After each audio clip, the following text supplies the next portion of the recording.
What's happening, con folks out there? Welcome to the Game and Watch Podcast, episode number 105. I'm your boy, your host, Justin Reed, aka Too Tall for You Fool. I am joined once again by my main man, the F Man, Finest Dabs, OVG, RView Gaming himself, Yep, as he that's me. waves. That's And me. once again from the Loading Bar Podcast, Max Hines is joining us today. How you doing? Doing pretty good. All right, just a reminder that the Gaming Watch podcast is a OVG or RV Gaming production. We are available on all listening platforms, whatever your choice. Just pick which one you want, and we are there for you to listen to. For your viewing pleasure, we are on Twitch and YouTube. Whichever one you prefer to watch us on, feel free to do so. If you have any comments or questions or anything, definitely email us, gamingwatchpodcast at gmail.com. If you are watching us live, we will have a segment at the end of the show called Chat Room Comments. So feel free to get your comments in. We'll respond in real time if we feel it's necessary. Otherwise, we'll try to save all that stuff for the end. We have a Patreon, by the way. Any dollar or cent donated to the show will make this better for us, the host, and you, the viewer or listener. And with all that out of the way, everything for the show notes and everything, links to everything will be in the description of this episode. So with that out of the way, how's it going, fellas? How you doing? How's your week been? Good. Not enough time to game. Like, I'm All like, right. Mm-hmm. I've been chopping it up quite a bit. Like, just breaking it up between God of War, so Mm-hmm. replaying through that one. And then in addition to that, just still playing Hot Wheels Unleashed. In my free time, like same thing I've been doing for the last few weeks. So nothing crazy there. Just started back up at work, like we were talking about before. Mm-hmm. And yeah, and I got some fun toys coming in the mail. All I right. got a On. I got a exclusive Wolverine Funko Pop that I'll add to the collection back there. I Right also on. have a MDX Megatron. Mm-hmm. That's it's like a 7-inch figure, high detail. It doesn't transform, but it has it's the diecast metal ones that has the articulate, just like all the articulating points. So yeah, super excited about that, to add that to my collection of Transformers. But doing pretty well. You know, it could be worse. Could be Um, worse. Yeah, yeah. it always could be worse. Definitely. Max, you hadn't been on in a minute. What you been gaming on? How you been doing? Didn't you have like a wedding to go to or something? Yeah, this was my, I would say, third wedding of the year, Oh and wow, that's a lot of yeah, weddings. yeah. Why do people get married? Anyway, Yeah. no, but this was in the UK, Mm. um, and so I had a lot of game time on the flights, which were like one was 8 hours, one was 13 hours. I was all over the place with the death of the queen. Everything just got like kind of Oh, turned oh, all oh, upside yeah, down. yeah. I can So imagine. I did my first over 24 hours awake kind of day in a very long time, and I spent a good chunk of that playing SD Gundam Alliance, Mm-hmm. really sinking my teeth into that. And when I got home, I dived right back into Cyberpunk like so many other people right now. So. Oh yeah, we're gonna be talking about Cyberpunk a little bit throughout the show. Mhm. Yeah, yeah. So yeah, definitely, that's good. Any other games you care to share with us, or that's about all Mm, you got? I did start up multiverses again. Okay. I just kind of dipped my toes into it, like back when it like first launched, and then I hadn't touched it, just kind of for other things. But yeah, I'm actually slowly getting the hang of it and quite enjoying it. So yeah, those are the top three at the moment. All right. Well, as for me, I finally booted up my PS5 again since I got back from my work business trip. It had a bunch of updates, but once I updated it all, I downloaded the Call of Duty Modern Warfare 2 beta. Oh, nice. Yeah, so Call of Duty game, quite frankly, wasn't a big fan of the loadouts, but I'm pretty sure I'll get some better guns later on if you just keep leveling up, like with the same thing with all these games. And then yeah, also been just fooling around with my Super NT this week. Did a little impromptu stream on Friday. Played some Mario RPG. I played some Super Smash TV. I played some Donkey Kong Country, and then also went to one of my favorite retro game stores, Retro Gorilla. Shout out to Kyle who works over there. He recently got his store over in Lake Elsinore. Find us actually the next time you visit your in-laws. I know they don't live very far from there. You got to check it out. Yeah. Yeah, definitely. You'll be impressed. It's a good store. I've been going to one for a while. So, and then hopefully maybe we can even do a show over there one of these days. But November 13th. But I picked up a few games while I was over there. Picked up Monopoly for the Super Nintendo. Why? Because it's Monopoly. And All Super right. Mario World. I guess All I right. guess that's enough justification for that. Cool. I like Monopoly. I mean, well, I like it on any console, really. But yeah. I like Monopoly too, but I hate Monopoly on just any platform. So I'm complete Anyone? I'm totally opposite of I you. mean, I think playing it on a video game console is the best way to play it because there's no cheating. Once is again, true. one of the reasons why I'm not a fan. I think playing it on any console makes it fair, whether it be the PS4 or the Super Nintendo. Just actually Mm, one version of the game I really do like that I think kind of goes unnoticed. The N64 version of that game, very very very good actually. okay. Do you guys remember? Maybe you guys had. I'm not sure if you had this in the States, but the CD video games that you got with cereal boxes. That version of Monopoly was my version. Oh, That was okay. amazing. Not too familiar with that one. It was Oh, it, really? Oh, oh. yeah. So, yeah, General Mills used to put like video games in cereal boxes. So you'd have Monopoly or Sorry or Roller Coaster Tycoon or something like that. And they were a lot of fun. And yeah, I've always thought about doing some sort of retrospective on that. But anyway. Well, yeah, Monopoly's my favorite board game, and I always think it's pretty cool that it was always you could always play it on the video game. But I can see why people would want to just play it, for real as an actual board game instead of on whatever console of choice you have. But I mean, anyway, but I mean, enough with that. So on today's episode, we are going to be talking about this GTA 6 leak and what's going on at G4 TV. So we're going to dip in a little bit of that as well. But first, let's get into the gaming news callouts. First story we have is we are going to be talking about another leak, not the GTA 6 leak just yet, but we're going to be talking about Diablo 4. Diablo 4 leak, for the most part. If it's not one leak, it's another. So let me pull up my notes here. Yeah, so pretty much it's been a pretty rough week in terms of leaks, but there was a full 43 minutes of unfinished Diablo 4 footage that got uploaded. Unfortunately, I didn't get a chance to check it out, but not anything is just like pretty comprehensive about it. Uh, so, with that being said, have you guys had a chance to check out any of the images of the Diablo 4 leak, Max? Yeah, so I checked out just like a 43-minute video of the Yeah, leaks, and I honestly I don't know. I was having a good time with it, just with all the timestamps in the back, or not the timestamps, the watermarks in the background yeah. I of heard the there was a lot video. of watermarks. Oh my god, it's just like, just in case you didn't know, this is a test. But I also, the NPCs had their voices were on like some sort of like the robot chat kind of thing. So it was just like, I don't know, uh, you are a very strong warrior, like just like that robot speak. And it was pretty great. So that was my takeaway from it. No, I'm just kidding.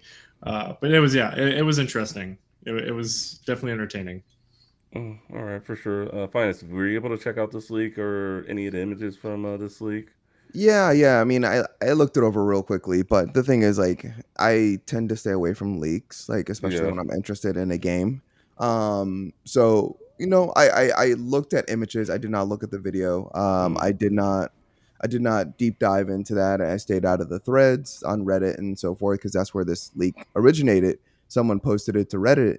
Whatever hacker did that, and yeah, I mean, I don't think this is as big of a deal for Activision just because it we all know Grand Theft Auto was also leaked this week, hmm. and then that's just been the talk of the town. Like that's been the big Yeah. news. So I feel like if there was any time where you should have a leak, it would be the right now would be a great time to do it because people aren't really paying attention to what's going on with anything else other than Grand Theft Auto. Yeah. Um, but yeah, I don't know. I think the only issue I see with this particular leak in general is that they were planning on having a closed alpha and beta.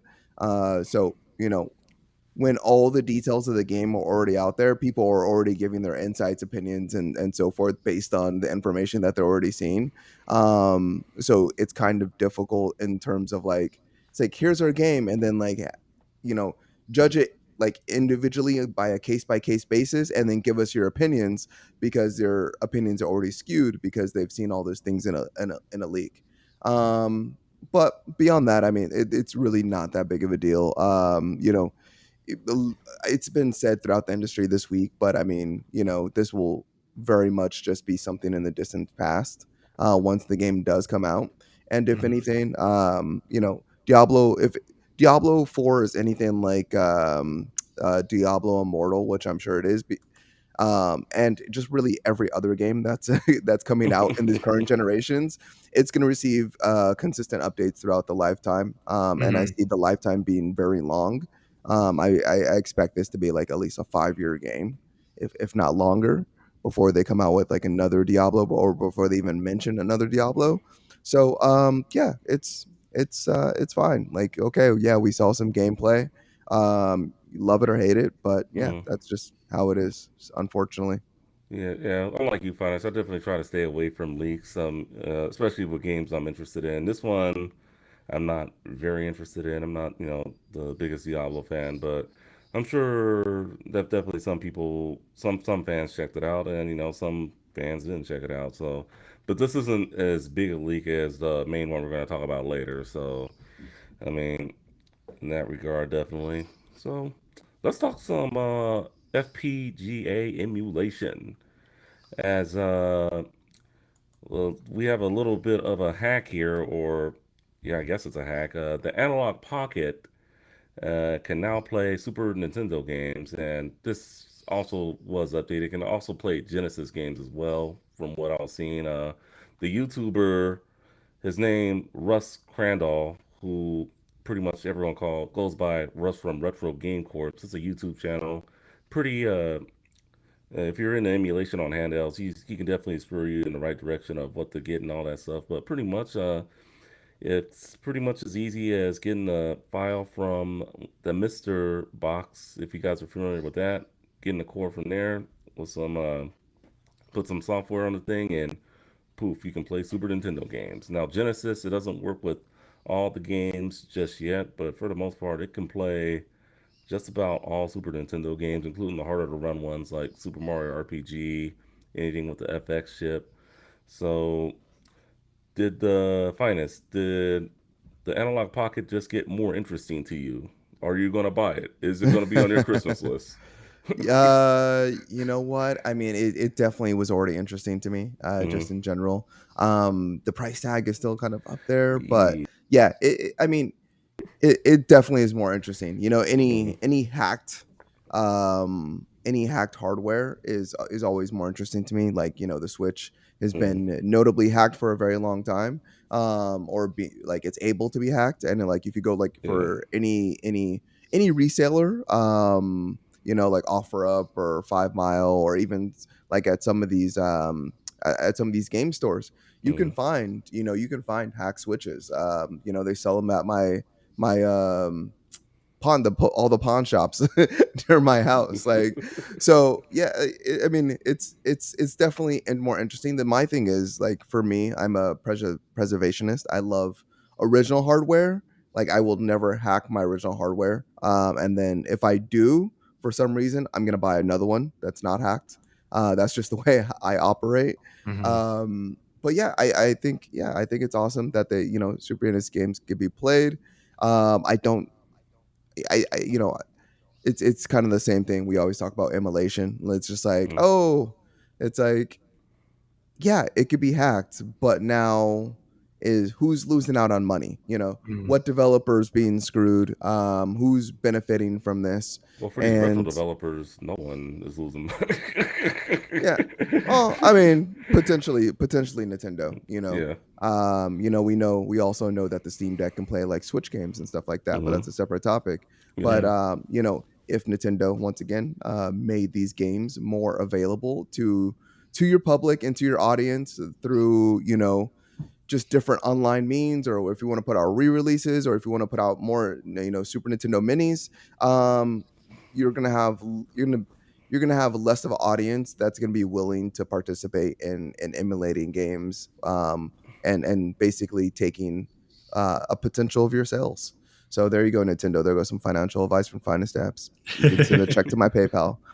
Yep. Yep. Definitely. I mean, I know for me, Um, well, I play all my Super Nintendo games now on my Super Analog NT, or Analog Super NT, excuse me, and it's a good device for the most part. You can change the resolution, screen size, all that stuff. I mean, I love it. I think it was a good investment. I was a little hesitant at first, but I mean, definitely. I mean, I did hack the thing so I can play, some ROMs, not all ROMs. Like the harder to run ROMs, you pretty much have to have the original card, like Star Fox, anything with the FX chip, Mm. etc. What are your thoughts, Max, on the Analog Pocket, and now it can play SNES games and Genesis games? Well, my very first thought viewing this was that the future is definitely handheld.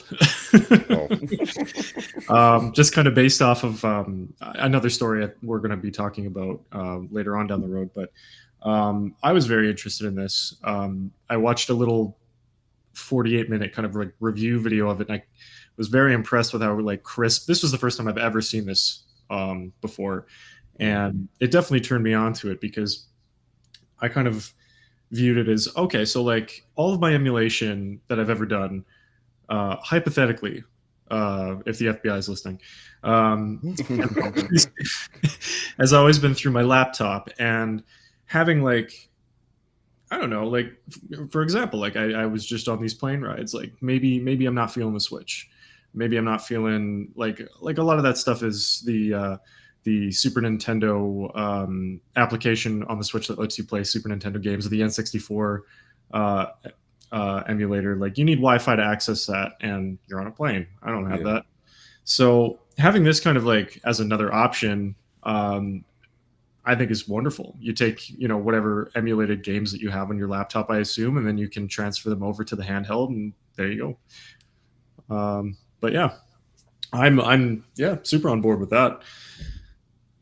Yeah, that screen is so crisp. You were so yeah, right that it is a beautiful, beautiful yeah. It screen is on the pretty Analog good. Pocket. Yeah.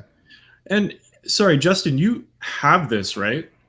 Which one? The Analog Pocket? No, I have the Analog Super NT, which is pretty Okay, much the clone Super Nintendo. That's what I have. I don't have I the see. Okay. I don't have the Pocket just yet. I mean, I'm thinking about it. It's just a little steep right now. I Yeah, might get yeah, it later on. I mean, I want to get eventually in the Game Boy Advance collecting. So I mean, we'll see. I mean, or I could just play them on like an old Nintendo DS or something. But I mean, yeah, we'll just have to wait and see on that. I mean, as for me, I mean, I do love emulation. I think it's very great. Emulating games on your phone, your tablet, whatever the case may be. Especially like NES, Super NES, anything like PS1 or PSX as they call it, and below. Pretty simple to oh emulate yeah. on whatever device you have these days. So I mean, I take advantage of it. I mean, I know Finance was saying a couple episodes back that he was emulating some SNES games on his phone. Yeah. The only thing is, you got to get a controller. F those button overlays, yeah, they Yeah, ain't they're cutting not great. it. Yeah, no, it was definitely rough. Just playing like, I was playing Mario RPG, some, I don't know, I was playing a Dragon Ball fighting game. I don't even know what it's called, but I was playing that, and then I was playing Mario Kart, and yeah, it was pretty rough. Like I would get frustrated like after like 10 minutes, and then I would be like tempted to throw my phone across the wherever I was sitting. But yeah, it was something. It was the same with me as Max. I was on a plane, so it was something to do, and it doesn't require Wi-Fi or anything. So Mhm. Yeah, well, that's yeah, definitely. I mean, yeah, well, I mean, I do have some options for you. I mean, GameSir just came out with a new controller, so there are plenty of stuff out there. Even if you want to get like a cheapy one for like $20 or whatever, and just it should, most of them do fit all phones. Just run whatever emulator you want, whether it be a standalone emulator or RetroArch, and you're good to go once you yeah. get that going. So I mean, I know definitely, I need one. I honestly, it's hard to justify buying one of those just because I Mhm. don't play. yeah, Like I was on a plane. Like that's yeah, the only time I'll like really play. Otherwise, I don't play games on my phone. yeah, But you yeah, wouldn't know fair by enough. looking at my phone because I download everything. Yeah, no, that's fair. Yeah, yeah, definitely. So, I mean, phones are powerful enough. Some phones out there are powerful than probably some of the computers we have. So, I mean, definitely. But I always like to talk emulation when we can. So, good conversation there. Uh, EA is making an Iron Man game. Iron Man, yay! Aren't you excited? Pretty much, it's going to be an all new single player, third person action adventure. Pretty much is what Electronic Arts Motive Studio had said. The game, not yet titled, is in pre production and is being developed in collaboration with Marvel Games. The spokesman for EA, Bill Roseman, said, and Marvel Games creative director. Uh, let's see, it's a love letter to the legendary hero in the form of the Ultimate Iron Man game. Well, I mean, too bad they didn't. Did they ever make a like Iron Man game back in the '90s when that first cartoon show was on? I don't think they did. I don't know, Not but about the cartoon, but they've No. made. I mean, Iron Man's been in a ton of games. yeah, Yeah, Yeah, but the bar is pretty low. yeah. I yeah, it mean, is. I don't. I mean, do you guys have high expectations for the game, Max? We can start with you. Yes, I do. Just based off of Spider-Man. Hmm. Spider-Man has been setting the bar, I think, for superhero games moving forward. What did they announce recently? So we have the Wolverine game. Yeah, Made Wolverine. It's going to be done by Insomnia, so we know that's in good hands. And then they announced that World War II era Captain America Black Panther game. Um, and then yeah, now this Iron Man game. Like I'm seeing I'm seeing where the chips are falling, and this is kind of going to be the de facto focus on superhero games moving forward. And that with a template like Spider-Man as like your baseline, I don't know. I'm optimistic. Iron Man's like, and I'm kind of superheroed out personally, Hmm. but I could see this being a lot of fun. Okay. All right. Definitely. I mean, I know for me, I mean, EA doing this does kind of scare me a bit, but I mean, I hope that with Marvel behind it's a good game. I mean, hopefully it's somewhere on the level of Spider-Man. I mean, we didn't really get that with the Avengers, unfortunately. Guardians of the Galaxy, that was good. Just not popular with everyone, but it was a good game. So I mean, we'll see what happens there with Mhm. if this is a good game or not. Right now it's pre-production, so I mean it's probably years off right now. F Oh yeah. man, are you excited for Iron Man? I am stoked. I've been You are waiting stoked. for a an incredible Iron Man game. It's crazy because there was that this is coming off of the canceled Iron Man game that was announced to be 2 years in development, and then Avalanche the studio Avalanche was supposed to be making that game, and then it was canceled. So and that was back in like 2012, I believe was the date. So coming off of that, it's exciting to hear like they're like revisiting that, because I mean, look at Iron Man's just popularity has like shot up like exponentially. And I can justify that because I have the first issue of Iron Man. Yeah, bragging rights Mhm. right there. Bragging rights. Yeah, I have the first issue of Iron Man, not the first appearance. It's very separate things. But Mhm. First the first appearance, yeah, issue, that's and that's that issue shot up tremendously since those Marvel movies have come out. Just on top of that, you see like mm. cosplay, the comics, not much more about Iron Man. But anyway, back to video games. Yeah, the Avalanche game was canceled, and then there was also the maker. Oh, it was the makers of Just Cause, Avalanche Games.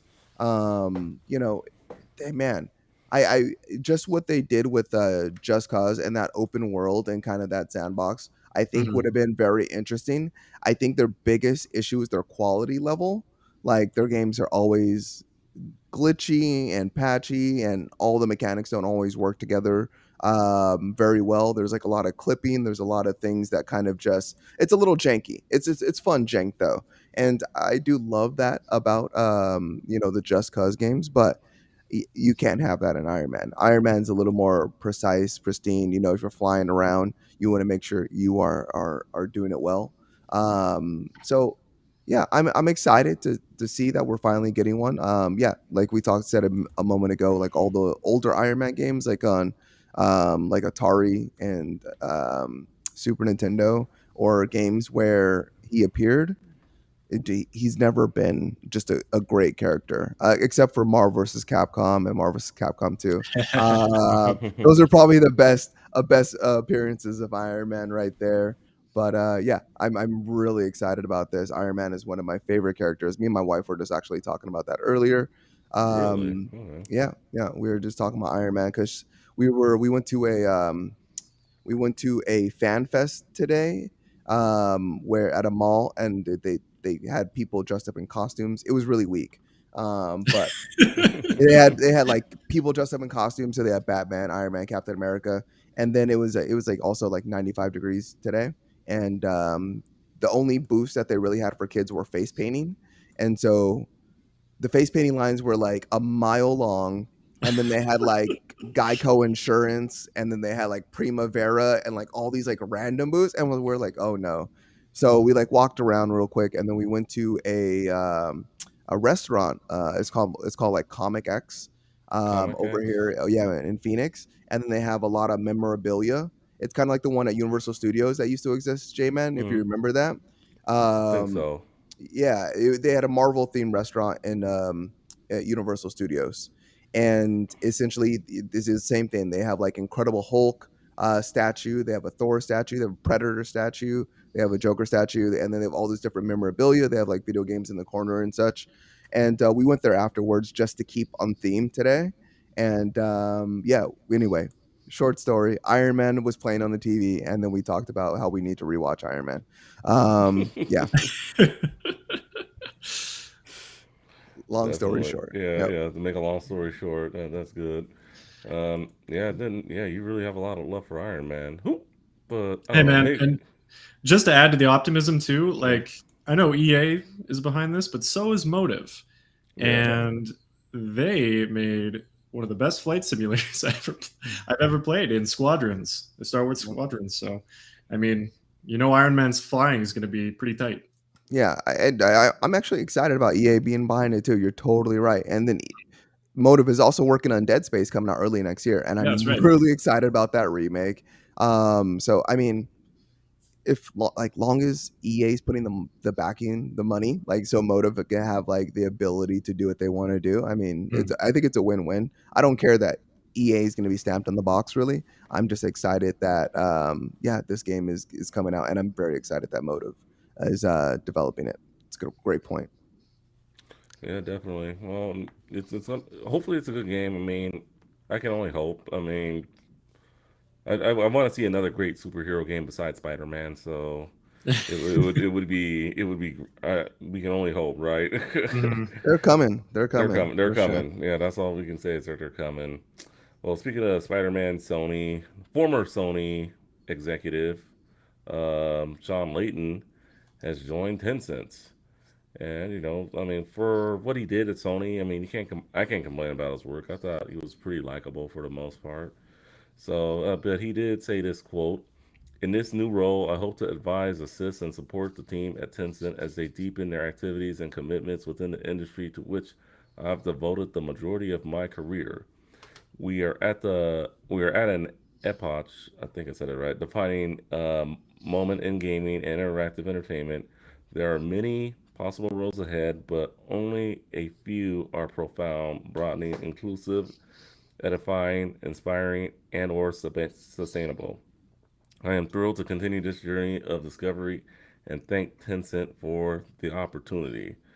So, yes, Sean Layton joins Tencent, and as you know, Tencent has become one of the leader in gaming in recent years. They've acquired several studios, including Back for Blood developer Turtle Rock Studios, Sackboy, um, and then also owns the League of Legends, Riot Games, 40% of Fortnite's Epic Games, and 16.25% of Elden Ring Studio from Software. Uh, Finance, what do you think of Sean Layton joining Tencent? Good move or bad move? I think it's inconsequential. Mm. Okay. Like, I don't know. Like, I don't know really the extent or the purpose of like his participation and what how they're going to be moving forward. Is he going to help with like acquisitions? Is he going Mm. to be helping with just overall management of all like overseeing like all the different studios that they like do have a stake in? Like it's just yeah, I think it's kind of interesting that he retired from PlayStation. Only several years later to join Tencent. But I mean, Tencent is rolling. They're rolling in dough right now. They Yeah, yeah, are they they are. are one of the companies, along with the Embracer Group, and Microsoft and Sony. All these big time publishers and developers. And they're just up there. I mean, the list of games that they have own or have stakes in, as you've already mentioned, is just a kind of incredible. So, yeah, I mean, why not, hire people that have already been at the top at other companies so they can really establish their foothold within the game industry even more so than they already have.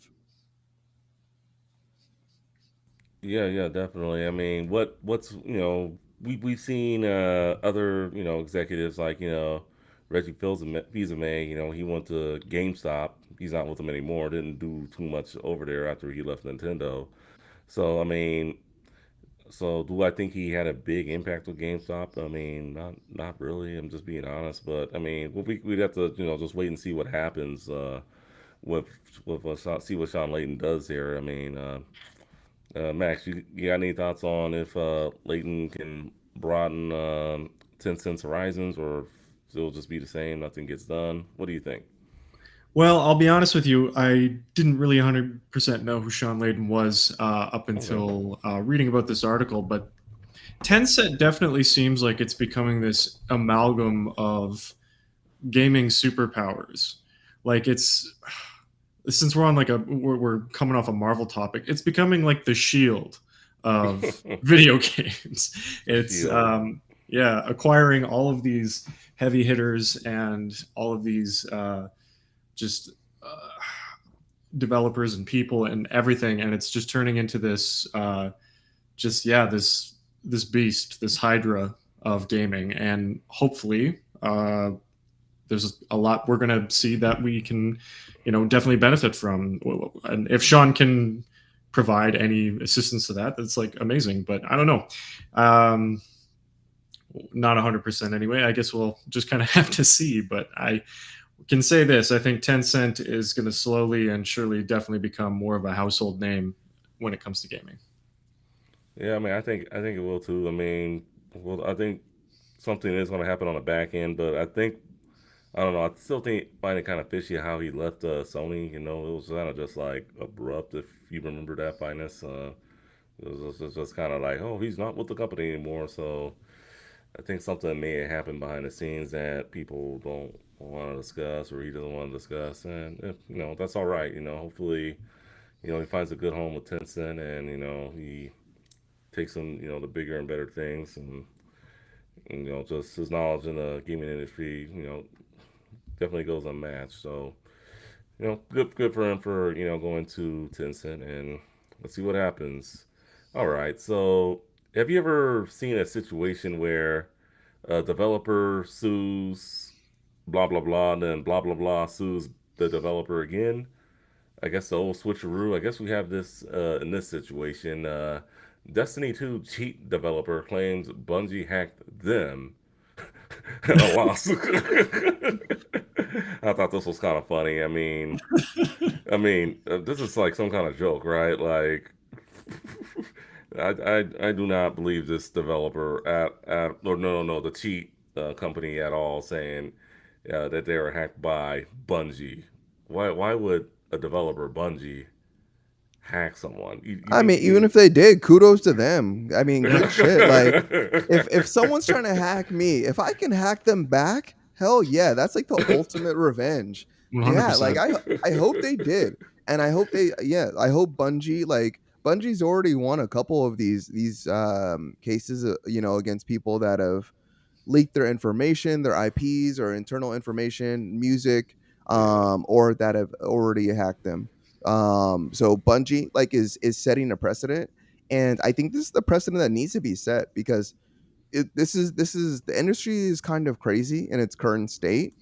Since people are working from home, people are working from Slack or whatever the case may be, or on Wi-Fi's that may not be secure or whatever the case may be. You know what? I mean, it everything the industry in a whole is more of a target, Mhm. and really like I know there's just like it's oftentimes like young kids, and it's just it's ruining it for everyone. It's ruining it for like games and media in order to like be able to get access to games because they're already so secretive about like games and who they give them to. Like that's why we can't get shit. Like I've reached out to companies. Like I'm just like, hey, like I'm like, can I get a beta code or something over here? And then it's like, who are you and what do you do? I'm like, I'm this guy. I'm OVG. Like, come on, give me something. And it's like, no. They're like, we don't know you. And yeah, it's not going to get any easier for our little podcast. Amongst all the other influencers and all the other people talking about games. Not at And all. in addition to that, they're going to crack down on all the people that are working on the games. If not anything, they may have to all go back to work, like in the office, if they are. And so like it's like then it becomes like it comes to when you're just that secretive and you have to like hold something that tight, to your chest. It just kind of makes it like unenjoyable to do. It's like the ultimate thing about games is being able to share it, but you want to be able to share it on your own terms. And man, it just sucks when when you see like things like this like happen. But that's my rant. How do you guys feel about this? You want to go, Max? How do you feel, man? Yeah, sure. I mean, I just kind of feel, I don't know. This was like you said. I was like, you know what? Good job, Bungie. Like it's tough being a game developing studio these days, like with everything that they have to contend with developer crunch and like, you know, the list can go on, and I'm not going to go on my tangent or anything like that. But like, if this is legit, like, Too Tall, you're right. This could just be bunk. But Yeah. um, good for them. Good for them for standing up for themselves. um, that's my takeaway from it anyway. Um, Yeah, for me, it could be, they could be lying. If it is true, I don't think anything would happen to Bungie personally, especially, if they're the ones, that threw the first punch. Bungie's paying them back, serves them right, so they're getting what they deserve, if you ask me. So, Yeah, good job, Bungie. as Matt Bliss says in the chat, he says the cheat company opening a lawsuit with a hacking claim could lead to extra discovery for them from Bungie, and that could be information to assist in their case. And quote, let's see, the cheat company's claim also is that Destiny broke their terms of service and sharing the software internally via pirating. Yeah, so all good information there. Yeah, great Mm, points. Yeah. mhm. yeah, very good points. But yeah, anyone playing Destiny, if you guys are listening, let us know what you think. GamingWatchPodcast at gmail.com. Or if you're watching, feel free to comment in. Um, Anyway, there is we're gonna talk some more handhelds, but this one is a new handheld console. Looks like Logitech is get trying to get into the console business now, at least with handhelds, and the Logitech GCloud is upon us. So it's going to be it's a handheld, and I think the only thing is that it's at the stinker for me, and probably why I won't buy it is its focus is on cloud gaming. Yes, and I guess they priced this thing at 359 $350. Uh yeah, they said that the introductory price was gonna be 300, but it looks like they raised it $50 more. What do you get for 350? You get a Qualcomm Snapdragon 720G system chip on with a 4 gigabytes of RAM. It has 64 gigabytes of storage that you can expand with a micro SD card. With cloud gaming services, most of its intensive computing tasks happen in data centers near you. You don't need a powerful GPU for cloud gaming. Okay. Let's see. And it's going to be an Android device, 5.1 USB Type C port, 3.5 millimeter headphone jack, stereo speakers, stereo microphones. It's pretty much using the Xbox gamepad layout of the A, B, X, Y buttons, two analog sticks, two analog triggers, two bumper buttons, haptic feedback. Uh, let's see. Anything else that I need to do for specs? The console has a 7-inch display, 1080p resolution, 12 hours of cloud gameplay. Overall, the console weighs about 463 grams. That's roughly 30% lighter than the Steam Deck and a bit heavier than a Nintendo Switch with the Joy Cons attached. In addition, cloud gaming services gamers can cloud G Cloud to stream games from their consoles or PC using Xbox or Steam Link apps, for instance. All right, I think I've read about enough here. I'll give my take. I'm not buying this thing. I mean, I'm not 100% sold on cloud gaming. So I mean, and yeah, that's that. And especially for $350, I was hoping it'd be a little cheaper. I mean, I didn't even think 300 when they, first introduced it, a while back was a little too much. But yeah, 350. It's you could just buy a Nintendo Switch or just pay a little more and buy a Steam Deck, in my opinion. Yeah, that's my opinion. It's like if I'm gonna buy a dedicated handheld streaming device, why wouldn't I buy the best one on the market that's Yeah. closest to this one, and that's gonna be the Steam Deck for $399. Mhm. Like Yeah. like with all the grace and the development that Valve and the constant updates that Valve has been putting within the Steam Deck, and knowing that I can play PS5 games, that I can play Switch games, that I can play Xbox Game Pass and Xbox games, in addition to anything else that's on what the was it Steam the Steam store, the whatever, the yeah, Valve. the Valve store, Yeah. whatever. Yeah. Yeah. And so just like being able to play a device that like being able to use a device that has like so much functionality, like equivalent specs, if not better, for a reasonable, like basically an equivalent price, a price that's right there in line with this one. I'd rather go for this. I think this is a horrible time to market a product like this. I think like when knowing the Steam Deck came out, if it was going to be at this price point, I think they should have held back, kept it going in R&D, and then release something that was at least more powerful at a later date. Once we got a little bit further out, a little bit further away from the Steam Deck, it's like Max said, it's like it's the future is handhelds. Like Mhm. everyone's coming out with their own handhelds, but there's only enough room for a couple of them before the market's oversaturated. And right now, it feels like the market's becoming oversaturated already. With the Yeah, it is. Ayano 2 was just released, Yeah, and yeah, a it's just ton of like, them right now. Just yeah, man, yeah, there's a ton of them right now. It's like Yeah. right now, I think only one matters, and that's really the Steam Deck in yeah. terms of like And the something in this Switch, direction and the Switch. Yeah, yeah, I mean, Max, what do you got? Man, this is um, just kind of. I was looking at my phone, and I was just thinking, you know what? I could just add two little Joy Cons to the end of this, and I would probably have the exact same thing that's on screen right now. Just saying. Um, Pretty much. yeah, much like actually Matt Bliss had something similar to say in the chat. He says, "This is a mobile gaming focused device for kids and teens. Steam Deck is still the PC of mobile gaming. Requires too much work to get going for the kidlets." Mm. Yeah, this I, is I this I would phone. still say people would buy the Switch though. Like Yeah. a parent would still buy Yeah. the Switch over just because of brand recognition. Like they Oh don't know yeah. what they don't know what a Logitech G Cloud handheld gaming device is, and No, they man, don't know that's what just another Nintendo.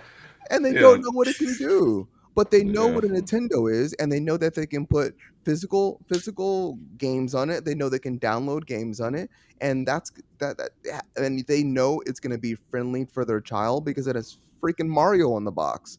So like I mean, like if this was going to come out like right now, like I would say like okay, because I did hear this thing has a beautiful screen, Yeah. That's but about all that's good about it. Mm, I would say like the price point should have been like closer to like 250 Yeah. $200 200. maybe. 200 Like maybe. Yeah. 200 would have been like the I think the sweet spot, but 250 would have been like okay, that's acceptable.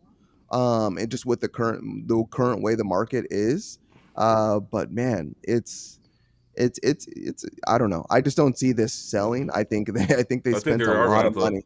I think they are going to have to lower the price because I don't think this thing is going to 100%. sell. And then, I mean, if you do buy this thing, you better have a Switch or a Steam Deck. Otherwise, you better explain it to everybody why you have this device because it's just I don't see any reason for anyone to go out and buy this, especially at its price point. I mean, just get a you can get a Switch OLED for that price. $50 more, you can have a Steam No. Deck and Steam Decks.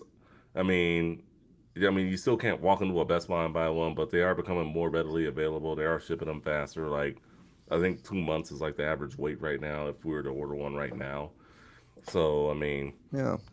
yeah, I would just go in I that I'm direction. sure there's a person out there that like can find a use case for this. Mm, Hmm. It's just like I think there's really because it is more powerful than a Switch. yeah, it is. The screen is relatively better by just based on specs and what people have saying. I know there's a Switch OLED and so forth, but yeah, I think the audience is just going to be so small. Is it really Mm, is it worth it for Logitech? Is it worth it for the mm, them I I mean, to mean, not put out there? really. no, I mean, Logitech makes some good products. I mean, I'm Yeah, using one of their cameras right now. yeah, I'm same here. using, Like this I mouse got a I mouse. have. Yeah, I mean, Yep. they have like some great keyboards, but and even like some lights too. Like you can get some like good like shiny lights with Logitech, but I mean, I don't think this was a good move for them in terms of going into consoles. At least not a cloud one for $350. So, you know, Yeah. I mean, definitely. So we'll just have to wait and see how it does. But I mean, I don't have high hopes for this thing. But one thing I did see during the commercials is I guess we saw a white Xbox Series X, but they're saying it's just a skin.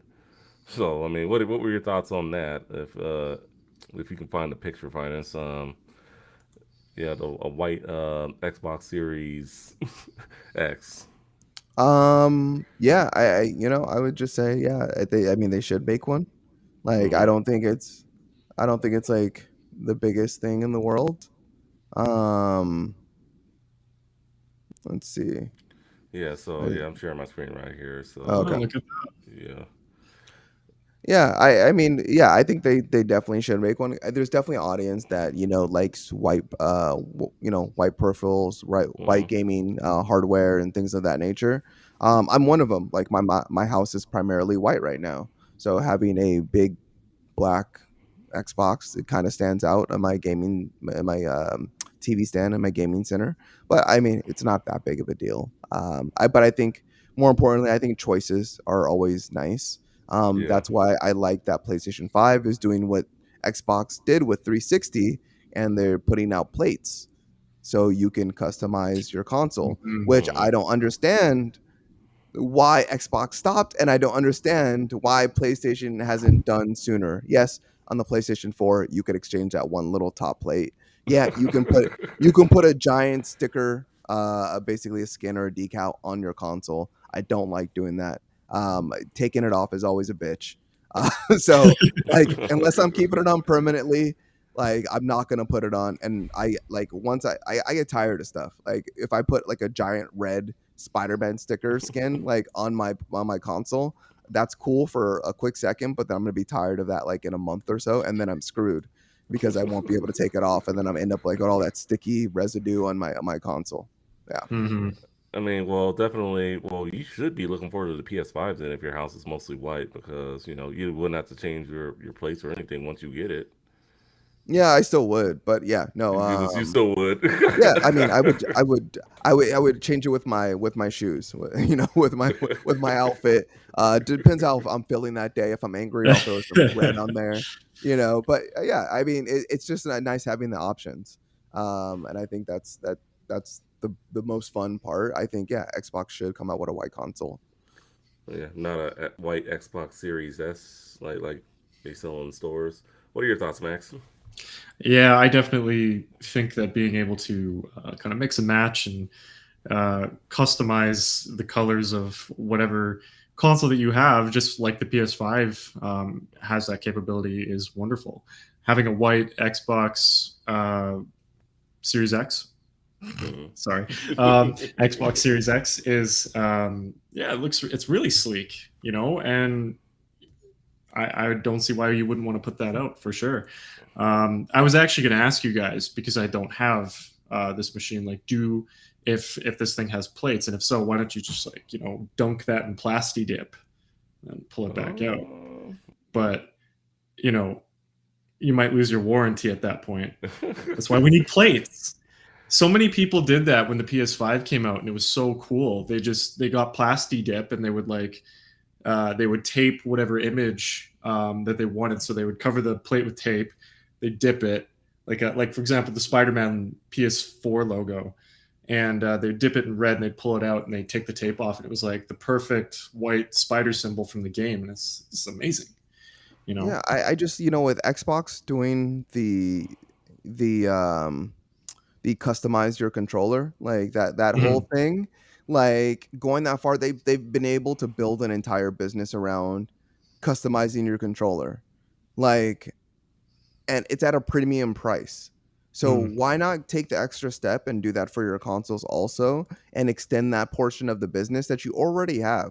That you already have, like your player base already knows that they can do that with the controllers. So why not like invest in having that done with your consoles also? Like I can order Xbox Series X. Oh, and I can order it with a special skin on it. And we've seen similar things from like Nike.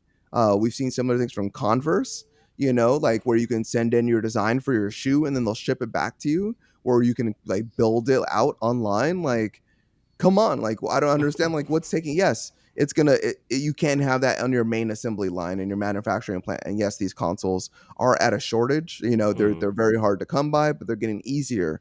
So I think in terms of the offering, you know bring the offering, like at least Mm. like offer it, and then you can make a potentially more money off the consoles that you would already sell at a standard price. So I don't know. I think there's something there. I think Xbox needs to look at this as a test case, Mm. because the fact that this was built into an article, everyone's been talking about this all week, says that there's definitely a market for it, and Mhm.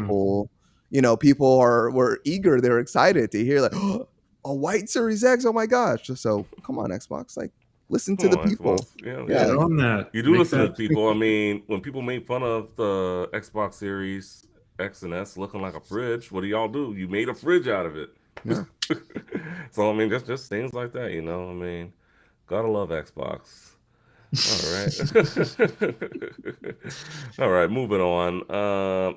Cyberpunk 2077 has made a complete like 180. It is now pulling in more than 1 million players per day.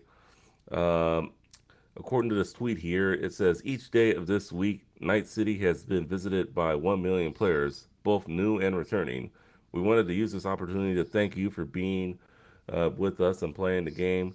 Thanks, Shooms. And yeah, for the most part, I know this is a game I've been kind of sleeping on for a while. I need to get it. I wanted to get it when it went on sale a while back, but I kind of missed out on that sale. So I will get it eventually, but definitely it has made quite a bit of improvements since its horrible launch. It even got taken off the PlayStation Store at one point, but it's doing better now, and um, it's definitely a game I feel I will be playing soon, sooner rather than later. I mean, I'm just waiting for the right price, and I do want a physical copy of it. So if I can get my hands on it, I will. Max, do you play any Cyberpunk? Yeah, quite a bit. Mm-hmm. I've been actually playing it since launch, All right. and I don't know. I'm glad I did because I've been there to be, you know, being able to view the improvements that have been made since that launch, that abysmal launch, and Yeah. um, playing it on the PS5. That's kind of where I'm at right now Mm-hmm. with it. It's such a joy. Like it's still not what was promised, but it's so much more populated. Like glitches and things like that. They're very scarce, far and few between, from what I can see. But the core of it still kind of remains the same. And I think what really kept this game going was the fact that it was incredibly well written, with so many different characters and so many different choices and aspects and ways to play the game. And like the Night City is the main character of this game, and it definitely shows, because it has a way of like infecting and affecting a ton of citizens, and you get to see that, and you get to be part of that, and it's wonderful, and I love those experiences. Um, but yeah, the big kudos though 100% goes to that anime. Um, I, Mm-hmm. I binged Edge it. runners. Yeah, Yep. Edge Runner. Yeah. Yeah, by Studio Trigger. Like that was amazing. That was something else. So like, hey, if you're an anime fan and you like Gurren Lagann, if you like Kill la Kill, same people. If you love that art style, um, they use a lot of the same music. They're really good at recreating a lot of just like the whole atmosphere of it. And yeah, I can definitely see how something like that definitely gets people more invested to come back and play, especially now that it's in a position that's so much more where it was expected to be. Mm, definitely. Finest. Have you gotten a chance to play Cyberpunk yet? No. I was waiting for the updates to happen. So that now that Mm, patch 1.16, I believe, is out. yeah. I talked about it like 3 episodes ago. Like, yeah, I'm Mm, gonna jump back in. I also got done like watching Edge Runners, but I'm on the complete opposite end of Max. I've had this game since I think in March of mm. this year, and I'm so happy that I didn't play it. Like, I'm so happy that I didn't experience it, that is having to see it progress throughout time. I'm very much like I judge a game by my initial playing of it, Mm, and sometimes that can be the break. Like yeah. sometimes I play something and it's not what I was promised or what I expect, and then I just drop off of it, and I'm not willing to go back. I'm not willing to invest more of my time because my time is precious. Yeah. But looking at Edge Runners and then just being so invested in that anime, and yes, Max, you named I wasn't the biggest fan of Kill la Kill. It was just a little bit too weird for me. And it felt like it was like it just a total upskirt anime like the entire time. Oh yeah. Yeah. but Gurren Lagann, like I was like it motivated me. Like I just wanted to go dig a hole and become a mole man myself and find a little drill like underground. That anime was I think phenomenal, and just seeing I wasn't sure how that was going to translate into Cyberpunk, but now seeing Cyberpunk Edge Runners, I am so much more invested in that universe than I ever was, and I haven't even played the game. And it makes me excited for future IPs in that universe because, as we know, Cyberpunk's not getting any more updates anymore. No, they're still getting updates. Let me rephrase that. They're still getting updates, but they're not getting any more expansions or DLC. Mm. So I'm excited to jump into Cyberpunk in essentially a finished state. There's still going to be bug fixes and stuff like that, but I'm excited to get it in a future, like the state that it's currently in. And then in addition to that, I'm excited because now I have a little background that has nothing to do with the game, but it's invested me from the game from like outside perspective when going in. And then I'm gonna get some of the Edge Runner vibes in the game since they've incorporated some of the like mechanics, some of the outfits. They now have transmog and stuff like that Oh in yeah. Oh Cyberpunk. yeah, yeah. I'm all about that. Transmog is like my favorite thing in gaming because you want to look the part. Oh yeah. But yeah, I'm super excited to jump into Cyberpunk. It'll probably be my Christmas game. I usually take a week or two off for Christmas, so that'll probably be my big game that I jump into there if I beat God of War. But I'm sure you'll beat it before Yeah, you'll get there. Christmas. yeah, I'm You'll sure you get there. will. yeah. Definitely. I mean, I know for me, I think I know eventually I will get this game. I know Matt Bliss, who's watching right now, knows that what kind of computer I have, and so I know he's really egging me on to just play it on PC. Matt, I'm a physical game collector, man. You just don't understand, man. So I will be getting this for the console, the PS4, PS5, whatever the case may be. You said you're Uh, waiting for it to get cheaper though. How much have you seen it for, J man? Like I bought um, mine for $13, like, yeah, I and that think was in March. yeah. Well, I tried jumping on that $13 deal, but they didn't have any when I tried buying it at the local Best Buy. They said they were out, so I was like, whatever. Yeah. Oh, and just back to this article. This is only on Steam. It's Yeah, at Oh it's yeah. a million concurrent users only on Steam. That's not. We're not even talking about PlayStation 5 or Xbox. yeah. Just imagine, like what did CD Projekt Red say this game was profitable like within like the first like couple weeks, and they sold like 13 million units or something like that. Just imagine where they are now. Like now they're quiet. They're like not releasing numbers and stuff, and they're moving on Yeah. to Witcher and stuff. But just imagine like they took such a huge hit. Like they paid out lawsuits on this game, all the Mhm. corrections that they had to do, the Yeah. the time and investment that they had to go back in and fix everything. They lost so much money in this game, but just to think about that and how much money they still made is absolutely insane. It makes you Like, Yeah. think what could have been if the game was complete from the get go. oh yeah, oh Yeah. yeah. So yeah, they definitely did lose out on a lot of money. All right. So moving on. Rare on GoldenEye 007's return. Apparently they wanted to make it happen. There's a quote here. We just kept talking until we made it happen. So Craig Duncan from Rare talks about um, trying to get GoldenEye back on these current consoles, the Xbox and Nintendo Switch. He says, to be honest, it took us longer than I wanted it to. We tried to get it lined up for when we did Rare Replay back in 2015, if you guys remember that, which was Rare's 30th anniversary. So, Mhm. yeah, they've been trying to do this for a while. So this wasn't no like, hey, we're gonna just try doing it, or like the rumors sounds like they were true. He also goes on and says, as you can imagine, things involving licenses and published games have just have complexity. Excuse me. There were lots of conversations with our friends at Nintendo, the folks at MGM. They had to be involved to make that happen, and the folks at Xbox. And we just kept talking until we made it happen. We made it happen, so I'm proud of that. Yeah, that MGM had to be involved too, because just Yeah. it was a movie. GoldenEye is actually one of my favorite 007 movies. Actually, it's a really good movie in my opinion. So definitely, if Mhm. you guys haven't seen that film, definitely check it out.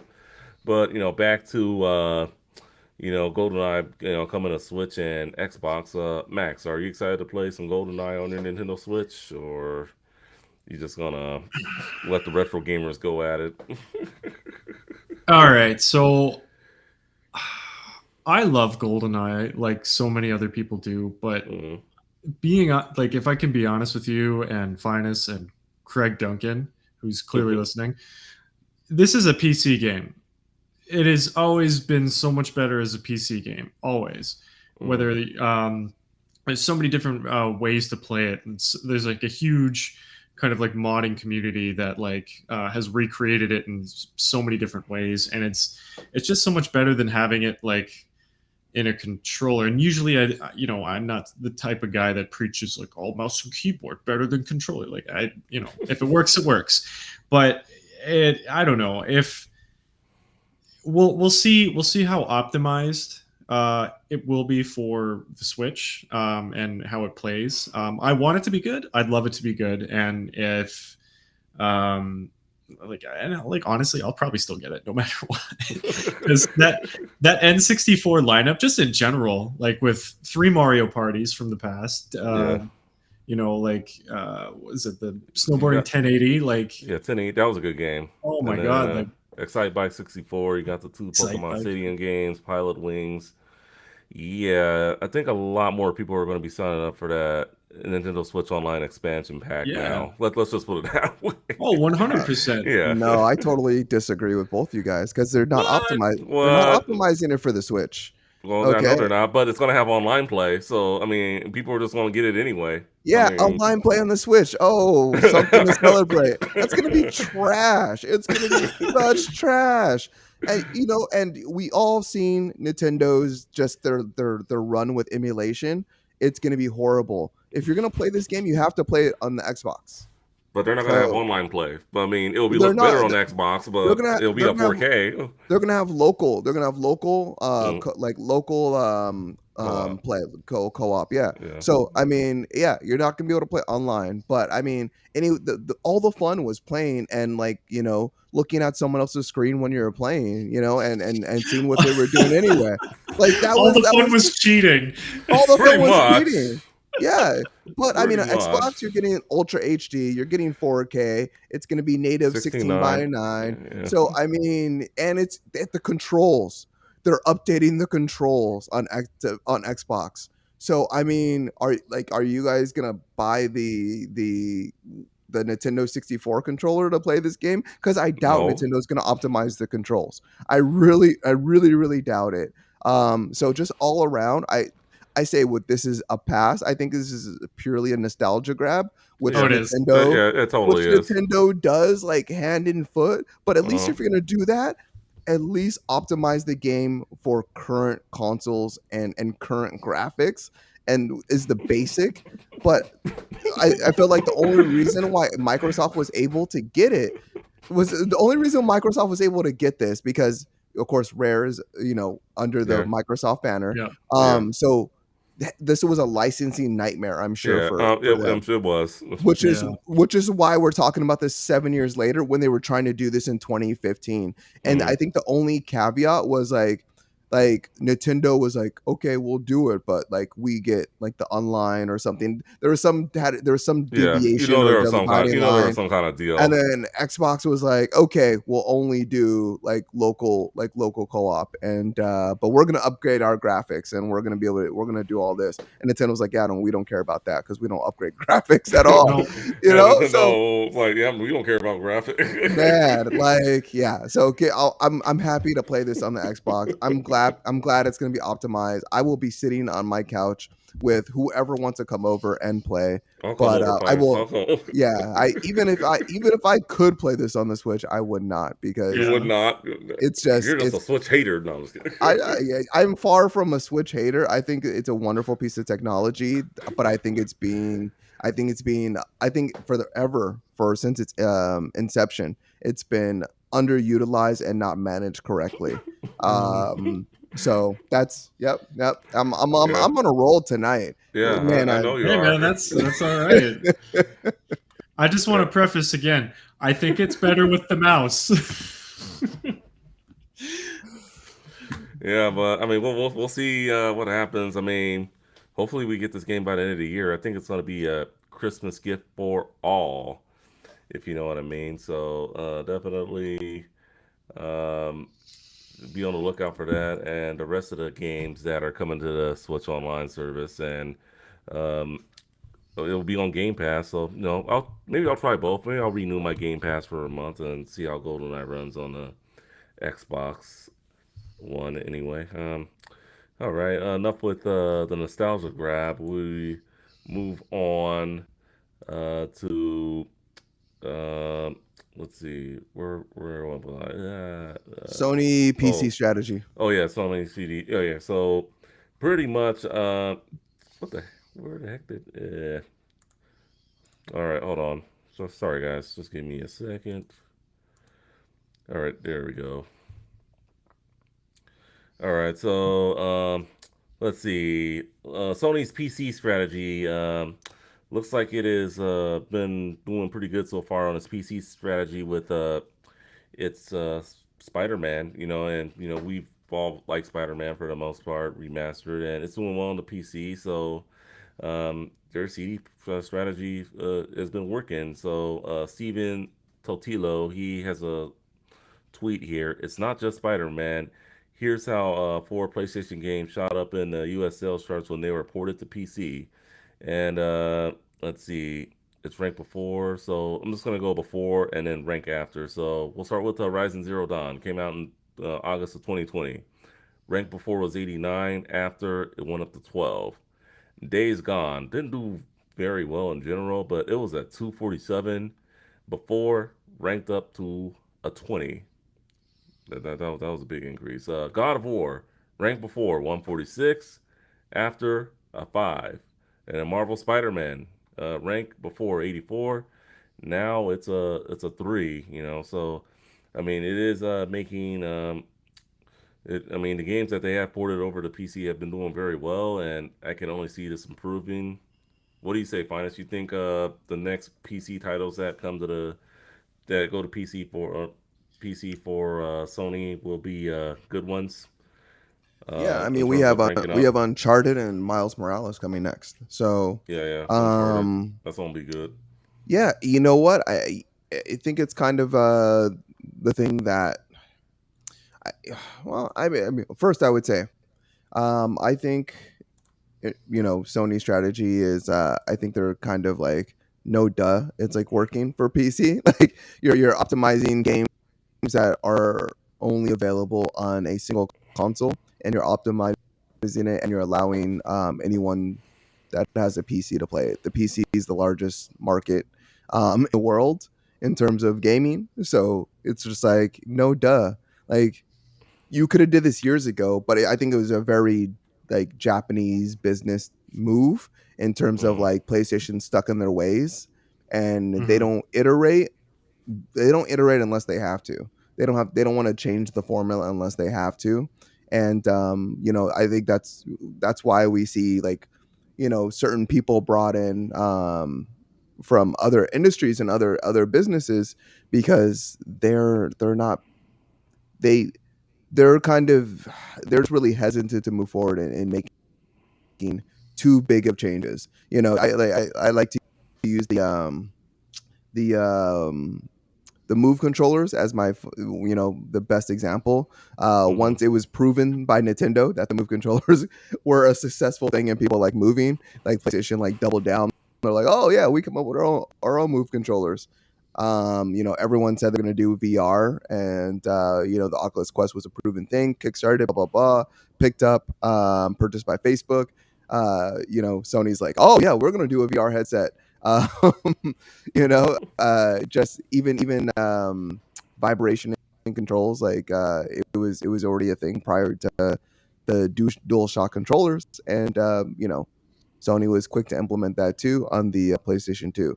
So yeah, I can keep on going. There's also like Yeah, CD players and DVD players, like like in the PlayStations.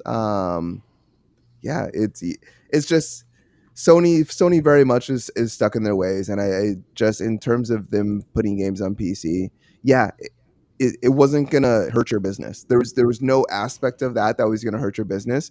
And for PlayStation to even think for a second, like even debating like whether it was worth it, It's like, even if these games didn't top the charts, like, you're still making millions and millions of dollars without putting in a ton of extra work, because most of these games, especially with the PlayStation architecture, are they're basically developed on a PC for PCs, and then their architecture is altered to suit the AMD processor that's within the PlayStation 5.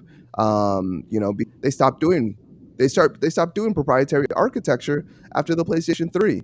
So PlayStation 4 and 5 are basically PCs. So I think it was just a simple move. I'm glad they're building a division dedicated to this, and they're gonna make that much more money. I just wish they would pass some of that money off to the gamer. But Mm. Yeah, yeah, definitely. Max? Hey, I can't. I don't know how much I can add to Finus's all-encompassing, amazing review of that. But you're right. Like it's a no-brainer side hustle to just be like, hey, you want to make some extra cash? Put these already PC optimized, basically games on the PC. You see a massive resurgence in older titles. Yeah. You'll huge sales. You're gonna break. You're gonna break a ton of your records. Like, just it's a no-brainer. It's just like, why so stuck in your ways? Why is it taking you this long? Why is it just this is a great benefit to you? And you're right. Like, um, the only caveat with that is like, yeah, what are we as the consumers, as the gamers, like gonna see? Like, I don't particularly want to purchase Uncharted 1 again at full price, at like full like 2022 price, which for me is like 79.99 Canadian. So Yeah. Only if Nintendo would do this, which I know they never would, but only if Sony's doing it and they're proving they can, you know, be successful by porting their games to PC. I mean, Nintendo could too, but you know what we said for years about them. They shy away at making money when they can, but you'll do it our way and you'll like it. yeah, pretty much. We'll stay with Sony for a bit. Sony's Shuhei Yoshida, I hope I said his name right. mhm. He pretty much just thanks Meta for getting VR out of a slump. So I know he had a quote here. Yeah, here it is. He says, "Thanks to Meta, they are doing a great job of promoting the Quest, so more people are coming in to try VR for the first time." So I mean, he pretty much had that to say about it. So, any reaction to his quote, or if you feel that VR was in a slump for a while until Meta and Oculus too. Finance, I know you're a big VR guy, I so I'm still thrown off by you saying Meta. Meta, Meta, Meta, Meta, Meta, Meta, Meta Meta, is not the Meta, meta. Meta. My bad. Meta, All the times we talked about the metaverse, and you're over here Meta. Meta, Metaverse, Um, Metaverse. Meta, Metaverse. oh, I'm sorry. I'm just picking on you. Yeah. Yeah, no, yeah, he's right to think. He's right to think.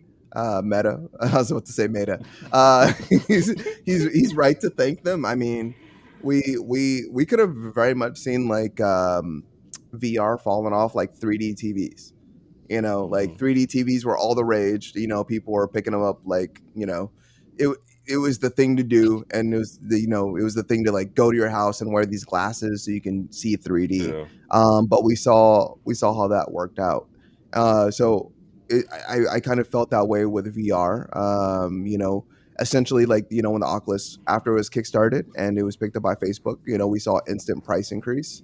From there, we saw all these other companies come out, but it wasn't necessarily the hardware that was too impactful. It was really just the games weren't there for the most case. Mm. There was a couple of shining stars out there.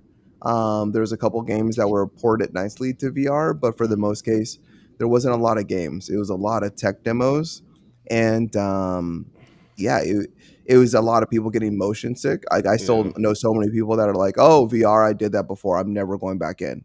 And I was like, it's really hard to convince a person and be like, hey, this isn't the same VR that you experienced like 5 years ago, you know.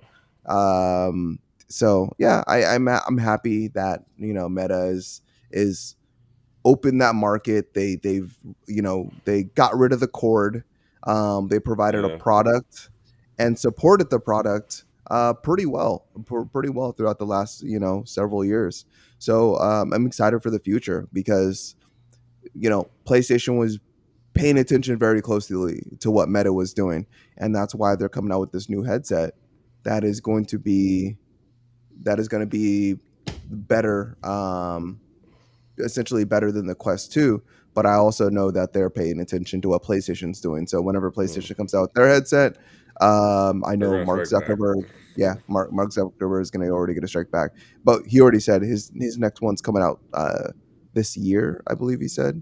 Whatever their next VR headset is, but we'll Mm. see. Max, are you big on VR? I don't think we've ever talked to you about VR. I could be wrong, but I think in passing, but yeah.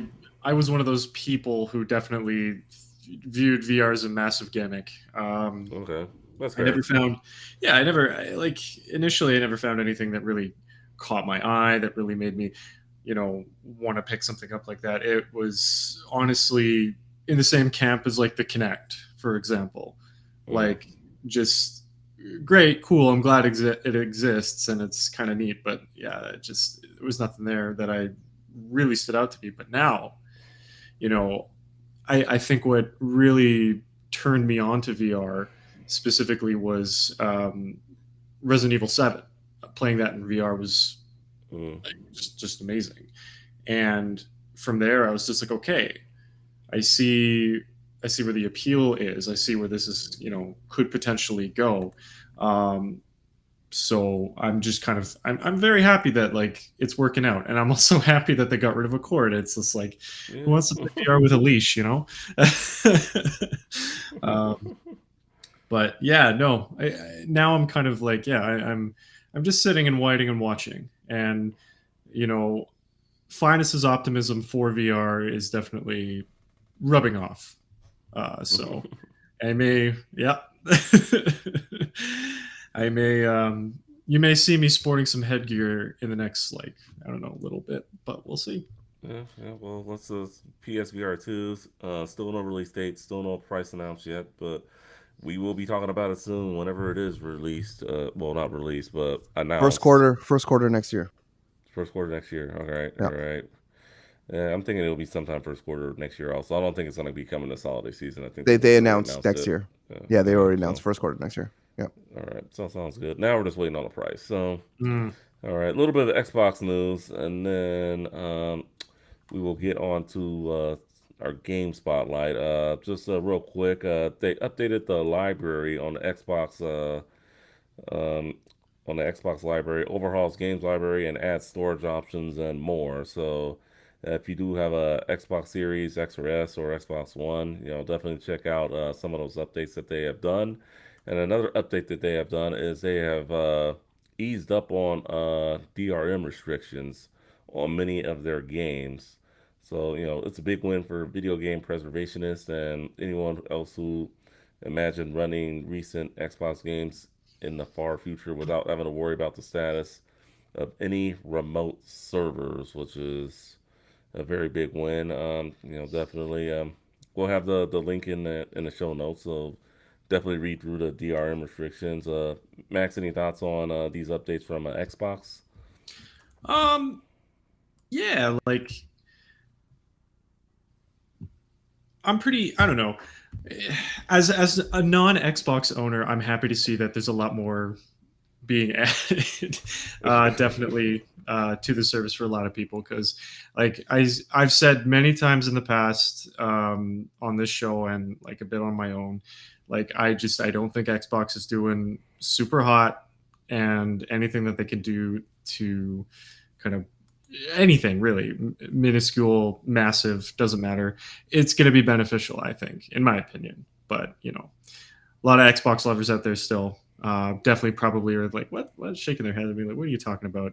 Go get an Xbox, find out for yourself, know what you're talking about. Anyway, but yeah, no, I definitely, I'm happy that there's, you know, ease of DRM restriction on games, 100%.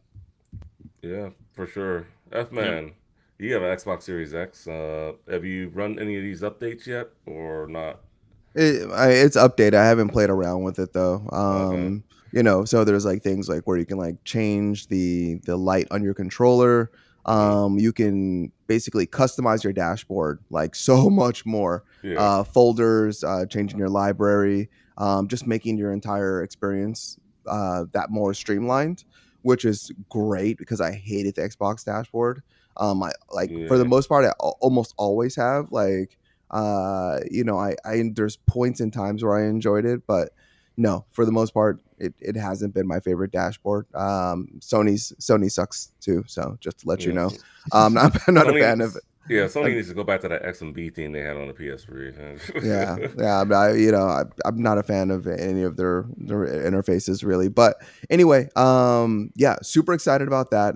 So it's gonna take me probably like several hours to customize my dashboard how I like it. That's the reason why I haven't dove into there quite yet. Mm, I think the most important part of this article is just the Xbox easing up on their DRM. yeah, on the DRM. So Yeah, yeah, that's good. digital rights management. Mm, As you mentioned, it's great for game preservation, but even more so.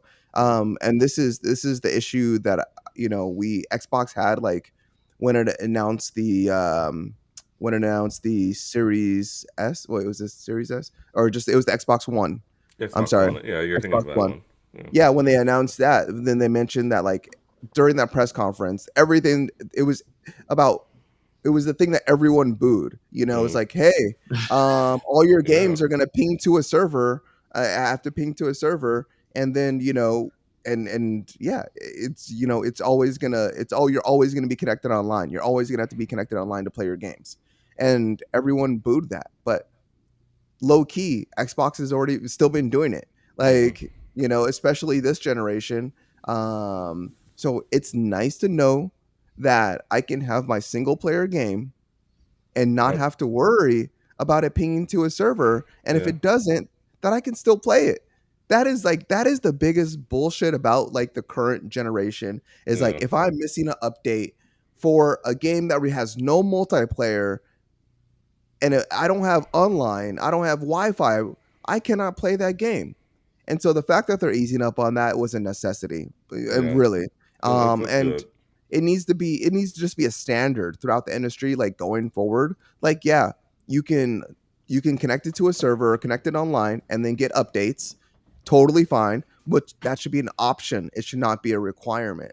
So happy that they're easing up on it. Yeah, if it's not a multiplayer game, don't put this shit in my game, like, or just allow me to turn it off. Like it's Yeah. fine. So I'm happy about that. Yeah, that's the main thing for me. That's the main takeaway from this, and I'm happy that it's being installed.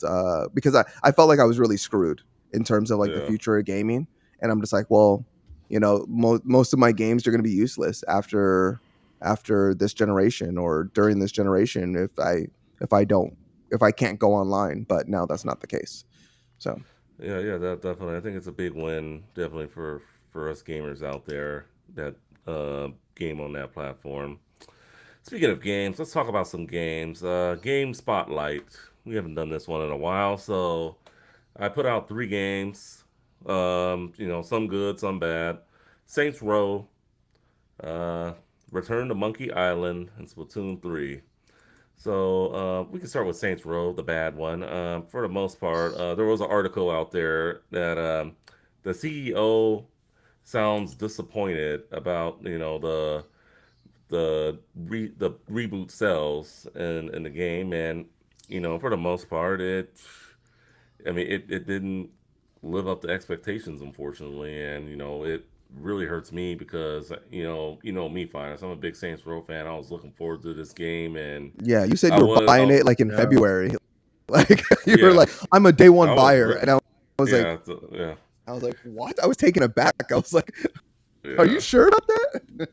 Well, I mean, hey, I didn't know that it was going to be as bad as it was, but I mean, it looks like they did nothing new in terms of like, the gameplay. I mean, maybe the car chases are fine, but for the most part, to come in at 62, I'm just thinking like I was optimistic about them rebooting it. I thought, hey, maybe they could do it right because the last game was a bit too wacky, but now it's just that this it just they made some characters that no one really cares about, and it's Mm, just they didn't need to.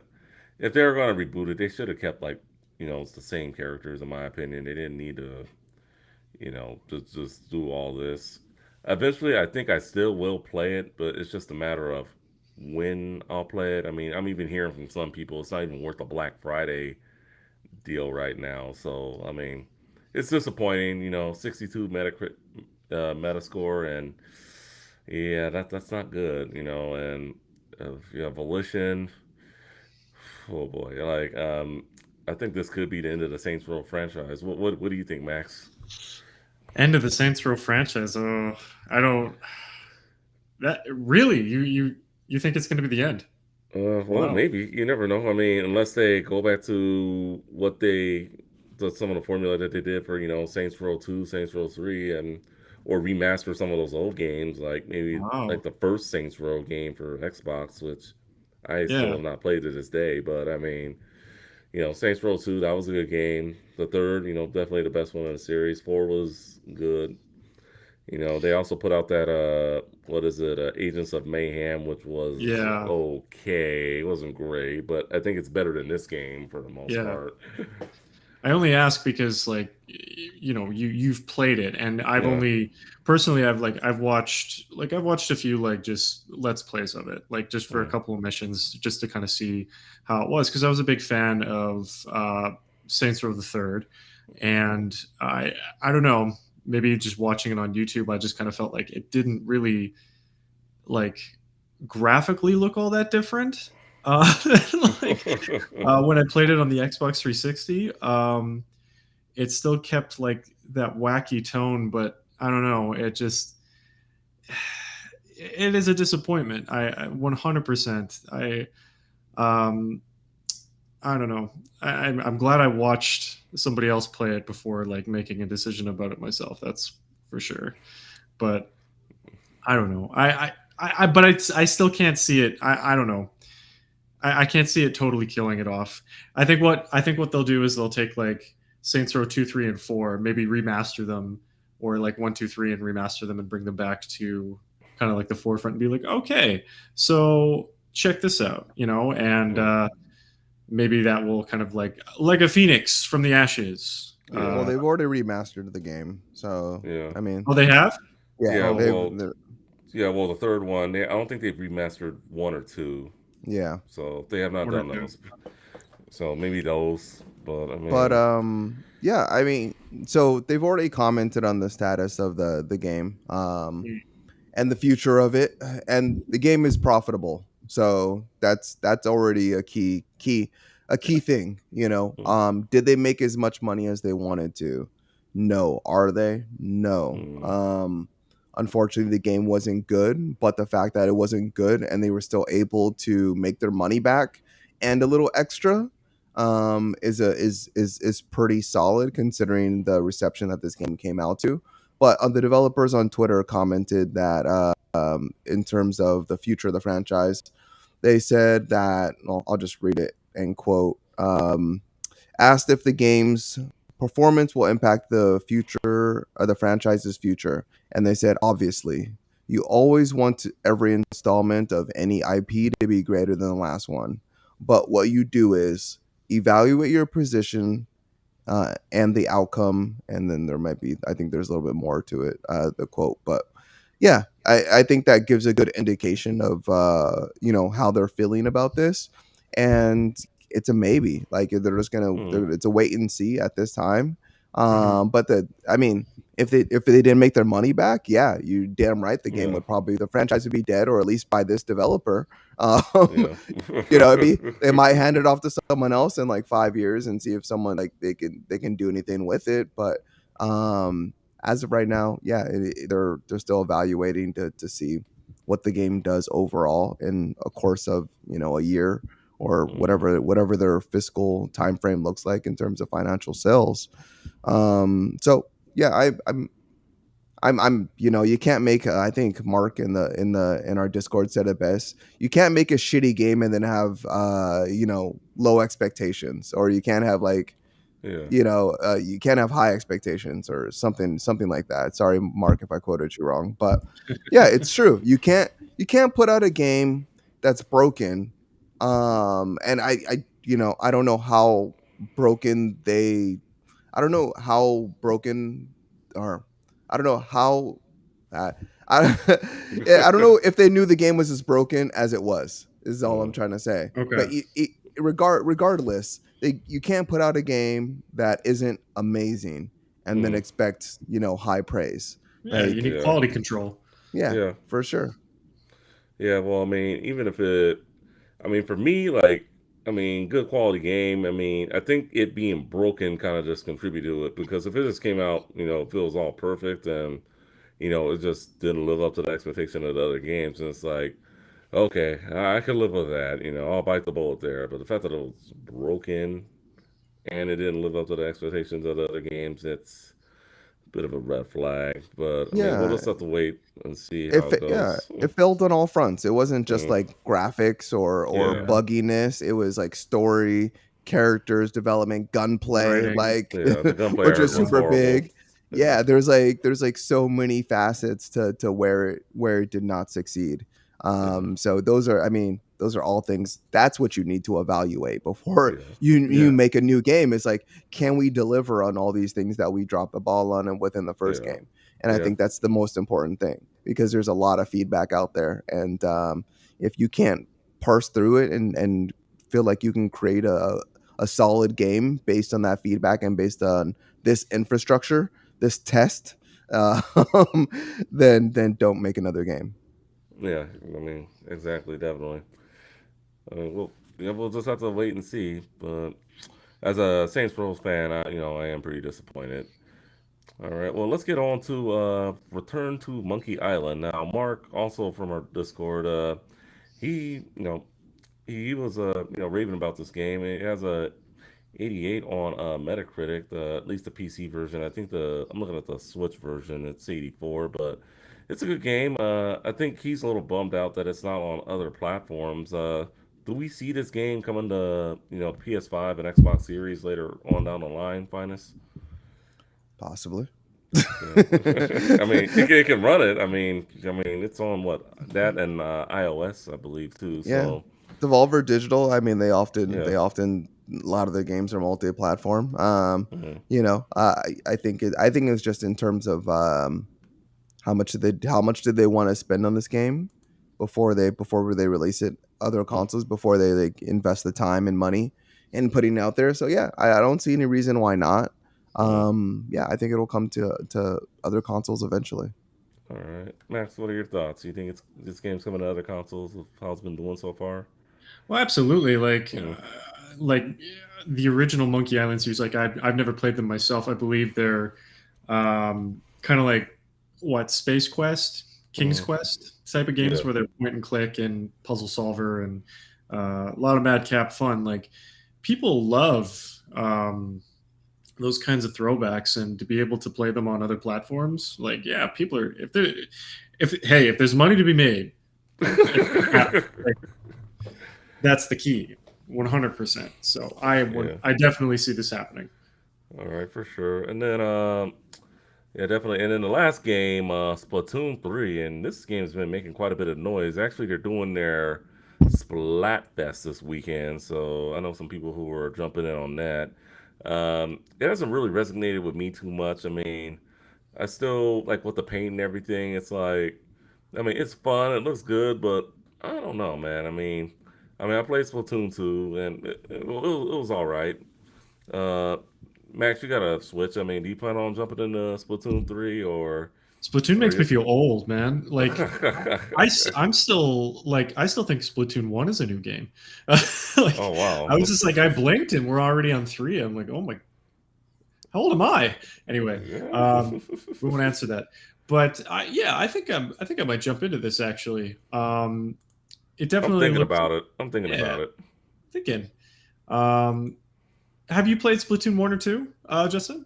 I played two. I have not played one. Oh, okay. And what are your thoughts about it? Was pretty good. It was all right. I mean, for the little bit of time I played it, I mean, it's just like you just got to keep painting like the certain stuff, and then like you go underneath or whatever. So it's. Okay. I mean, it seems That like. was the worst description of Yeah. Splatoon that I've ever heard. Ever. You got to paint this stuff, and then you know once you paint it, you go under it, and yeah. Man, Splatoon 3 is so wonderful. Like Nintendo doesn't have shooters. Mhm. I think I've Yeah, championed Splatoon like I think last week or 2 weeks ago. yeah. I But think it was 2 weeks ago. Huh? yeah, like Nintendo doesn't have shooters, and this is the closest thing to Nintendo has to a shooter.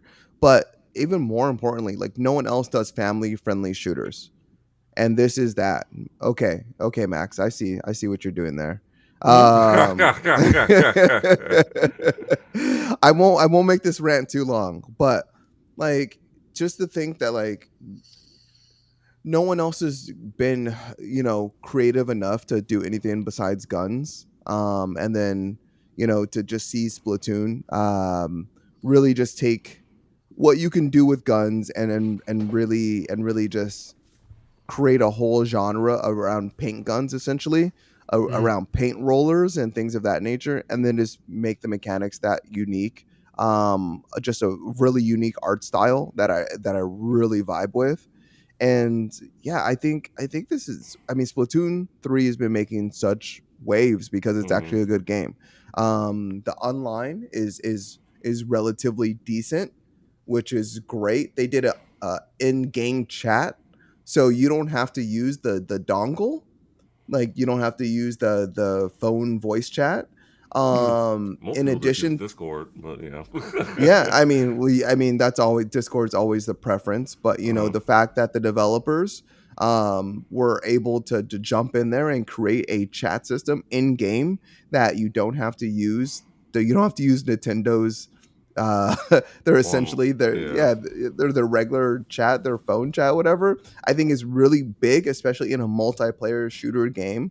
um they've implemented like new characters, new gameplay, new weapons, and then like I think it's awesome. I did this is like I said before, like in terms of a multiplayer game, which I said a couple weeks ago, this Mm, game should be everywhere and should be cross-platform because this game deserves it. The developers deserve it, and it needs it to support the community and support like continued growth.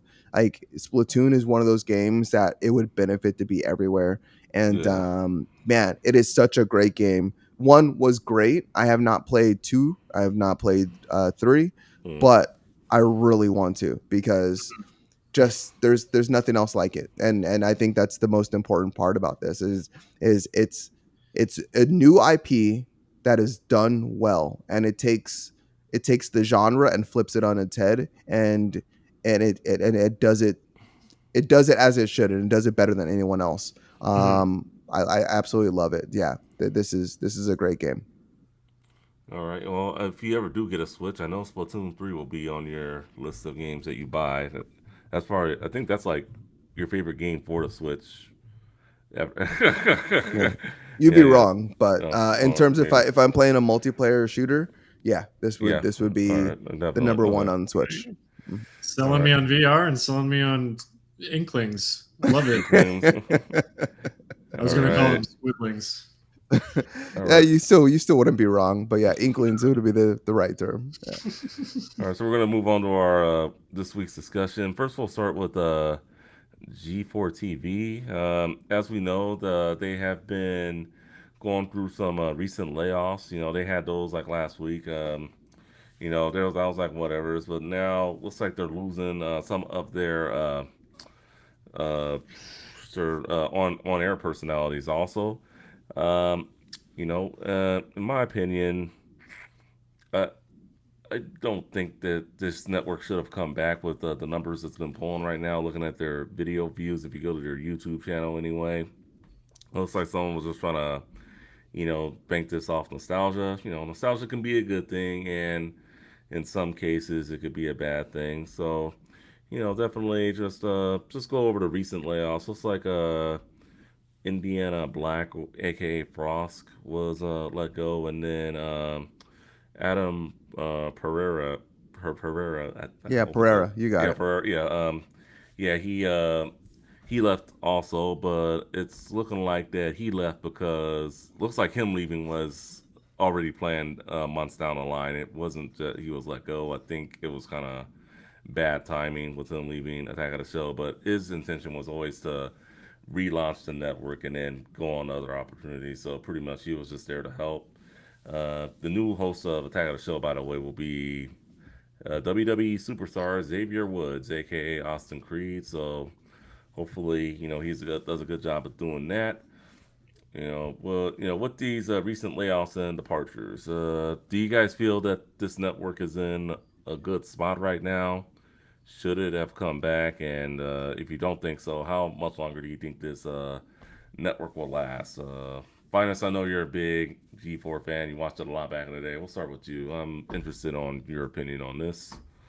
Yeah, I think just the current world, like, like I told Mm, you guys, like at my job, like recently there was like a mass layoff. We're seeing that throughout like tech industries and throughout mm, just all different types of businesses. Just as a kind of like we shift on how we work and how we do things. I do I think this do I think G4 is and potentially in trouble? Yeah, like I do. mm, I was there day one when their launch of it, and I watched quite a few hours. It was pretty long. I watched like yeah, 3 hours of G4. And I was happy to see Adam back, and I was happy to see uh, yeah, I don't know. Pereira. It's yeah, not Adam Pereira, is it? It's not. yeah. It's a Kevin, or Kevin no? Pereira. Yeah, Yeah, yeah. Kevin I Cabrera. was Yeah, happy to see Kevin back and Adam mm, back. But the entire show was different. It was yeah, it was nothing like the original. So for those of us that did watch the original G4 back in the day, and coming in and having like no sense of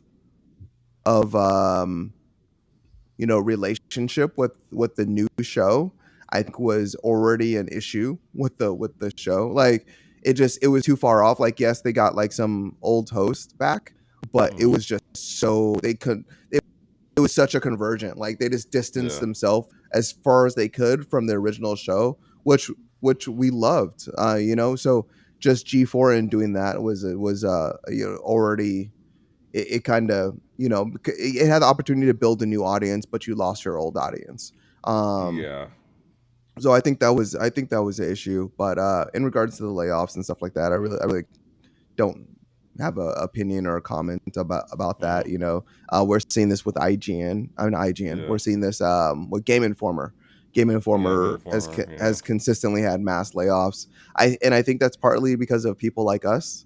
There's so yeah, many places to listen about like listen and talk about video games and hear about video games. There's like so many Reddits, there's so many podcasts, there's so many shows, so many YouTube videos, there's so many different avenues to get your information now. I think it's really a hard market to push through yeah, and really be noticed. So even G4 with being like a already known quantity, mm, it was still very tough. It was going to be a tough thing as to yeah, what the amount of money that was invested into that show to really bring it back with a bang. Yeah, so I don't know. Those are my opinions on it. I'd love to hear what you guys think. yeah. Well, just yeah. I'll get to you in a second, second, Max. But yeah, Yeah, go just for it. yeah. I mean, it really sucks to just see anyone get laid off, and like Fina said, with Game Informer, but just G4 coming back. I mean, it was gone for so many years, and it's just like, oh, we're gonna try it again. I mean, I watched that Thanksgiving special that they had. That was cool, but when they came around in the early mid 2000s, that was pretty much our only choice. in terms of getting your only video game news. Now it's like you have a lot of choices. So it's like if you're not liking what you see on G4 or this network that came out of nowhere for a new gamer or a young gamer who was like a baby when G4 was in its heyday, it's like I'm gonna watch IGN, I'm gonna watch GameSpot, I'm gonna watch this YouTuber, that YouTuber. Just I mean, there are more options out there now. So it just kind of it kind of came back at the wrong time. Yeah, I'd say in my opinion. And is it someone trying to make money off a nostalgia act? I think a little bit to an extent. I mean, I thought maybe someone thought the name was going to carry it over. Not all the old audience would come back, but the old audience, we're older now. It's just like, hey, we got kids, and just in my opinion, just I mean, I watched the premiere like you did. Find and watch the whole thing. But like watching some of the other shows, like I watch some of their videos every now and then if it's like something I'm interested in. But like Attack of the Show just is not that interesting to me. I'm just being honest. Like X Play is okay, but it's like it's just not a great show. I can think of many YouTubers out there. Well, not many. Several YouTubers out there that's better than that. So I mean, that's just I think it's just that the quality of the product just hasn't been great, and just a lot like you said, finance. I think they've really distanced themselves from what they used to do, and it's just that's not worked out for them. What do you think, Max? You know, it's the it's definitely the age we live in right now where the Yeah, things that we loved when we were younger are being brought back in a way that we hate for a lot of people, or just in a way that like it's not the same. It's a pale imitation of what it used to be. Like you see it all the time, like with there was a lot of kids shows. I remember um like iCarly was a kids mm-hmm. show that I grew up with. That's on Paramount Plus, and it's like an adult version of it, of this Nickelodeon show. Or like they're doing Lord of the Rings right now on Amazon Prime. Like, and so many people are upset with it. Just old fans and things like that who just really have these loves for this love for this these mediums, this content, and bringing things back sometimes. I think um like when they were when you're when you're at your height and you leave, you should just keep it away. Like Mm-hmm. that's kind of what I think, to be safe. But in terms of like I don't know, the just the format itself. I know Finus, you mentioned this. It's and yeah, and Justin as well. Like it's you have YouTube. There's so many people giving out gaming news and gaming information, and like people like us. Like we even we provide this kind of stuff. And like the only time you see daytime like talk shows are on like daytime television, like and they're not like a huge they're just not a huge thing anymore. And that's kind of, I don't know, it's yeah, I don't know. It's just Yeah. things. It's And and they put out their content. They put out their content like on Twitch Yeah. and I don't know. There was also on TV. Yeah. On I don't even know what carrier and stuff like that. But even that like made it like more confusing. It was Yeah. Mhm. like, oh, how do you watch G4? It's like, oh, well, I think you can watch it on Twitch or you can watch it. But when do you watch it? When does it come on? I don't know. It comes on, this hour it was just kind of a little hard to follow. Yeah. Mhm. It was. Unless you subscribe to their channels or whatever the case may be. It wasn't like the old days, like you jump on TV, you knew exactly the time slot that it was going to be on, Yeah. and then you jump on it and you watch it and so forth. So yeah, it was kind of spread out in too many places. I feel like also, Mm. rather this being dedicated to like a single, pardon me, a single place. Mm. But yeah, I don't know, just sad. I'm Yeah. just sad to see all these layoffs happening. More Yeah. than Mhm. anything.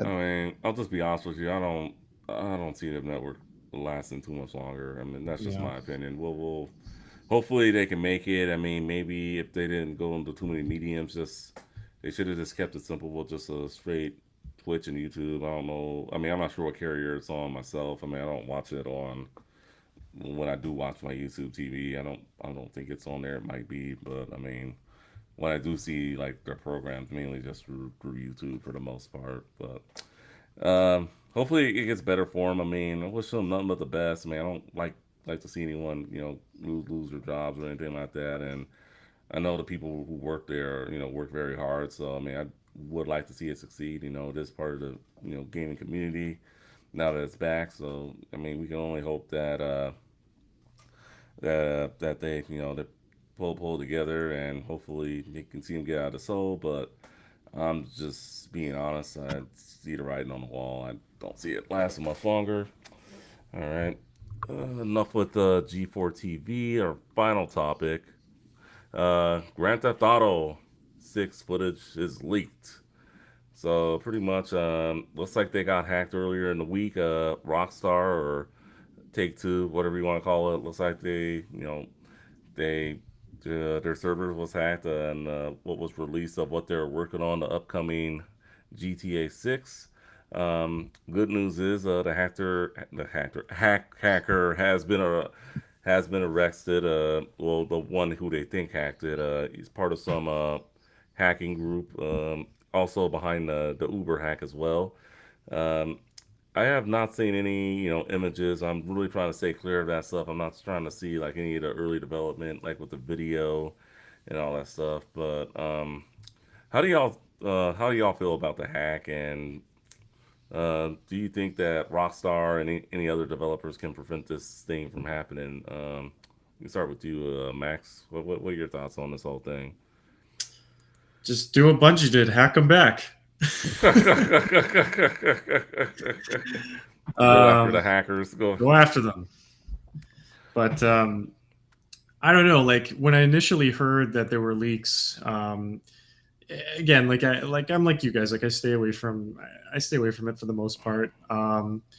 But the thing that you gotta one thing to keep in mind too is like, is this a leak or is this like a leak? You know what I mean? Where it's like great publicity, not a big, huge deal or anything like that. But no, there was actual legal ramifications to this. So we can safely say that this was like a serious breach of, the information that Rockstar 2K, wanted to keep on a lid on. And that incredibly sucks. Mhm.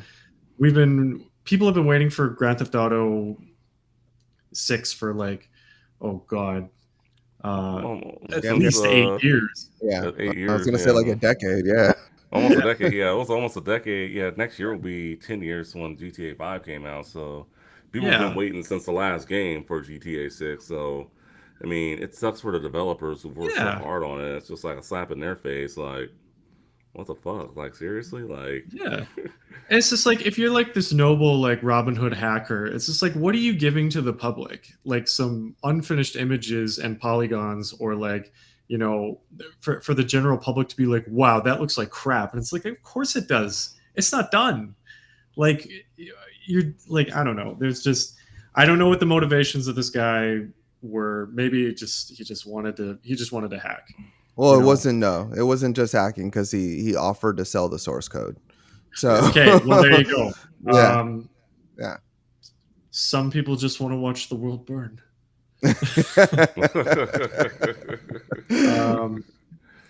But no, it is incredibly scummy. Like again, I earlier in the episode, joking about this, but like it is incredibly difficult to be a game developer in this day and age, and having your work, your naked, unfinished work thrown around and like sold to whatever by like whoever. It's a complete slap into the face. You're right. Like I don't know.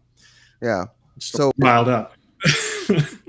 so our audience doesn't even know what happened. So Justin, can you give us a rundown of actually what we're talking about and what happened? Alright, so Rockstar Games was recently suffered a network intrusion in which an unauthorized third party illegal access and downloaded confidential information from their systems, including early development footage for the next Grand Theft Auto game or GTA 6.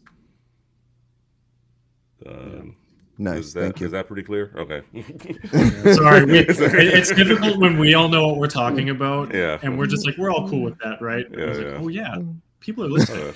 Yeah. Um, Okay. Yeah. What are your thoughts, J-Man?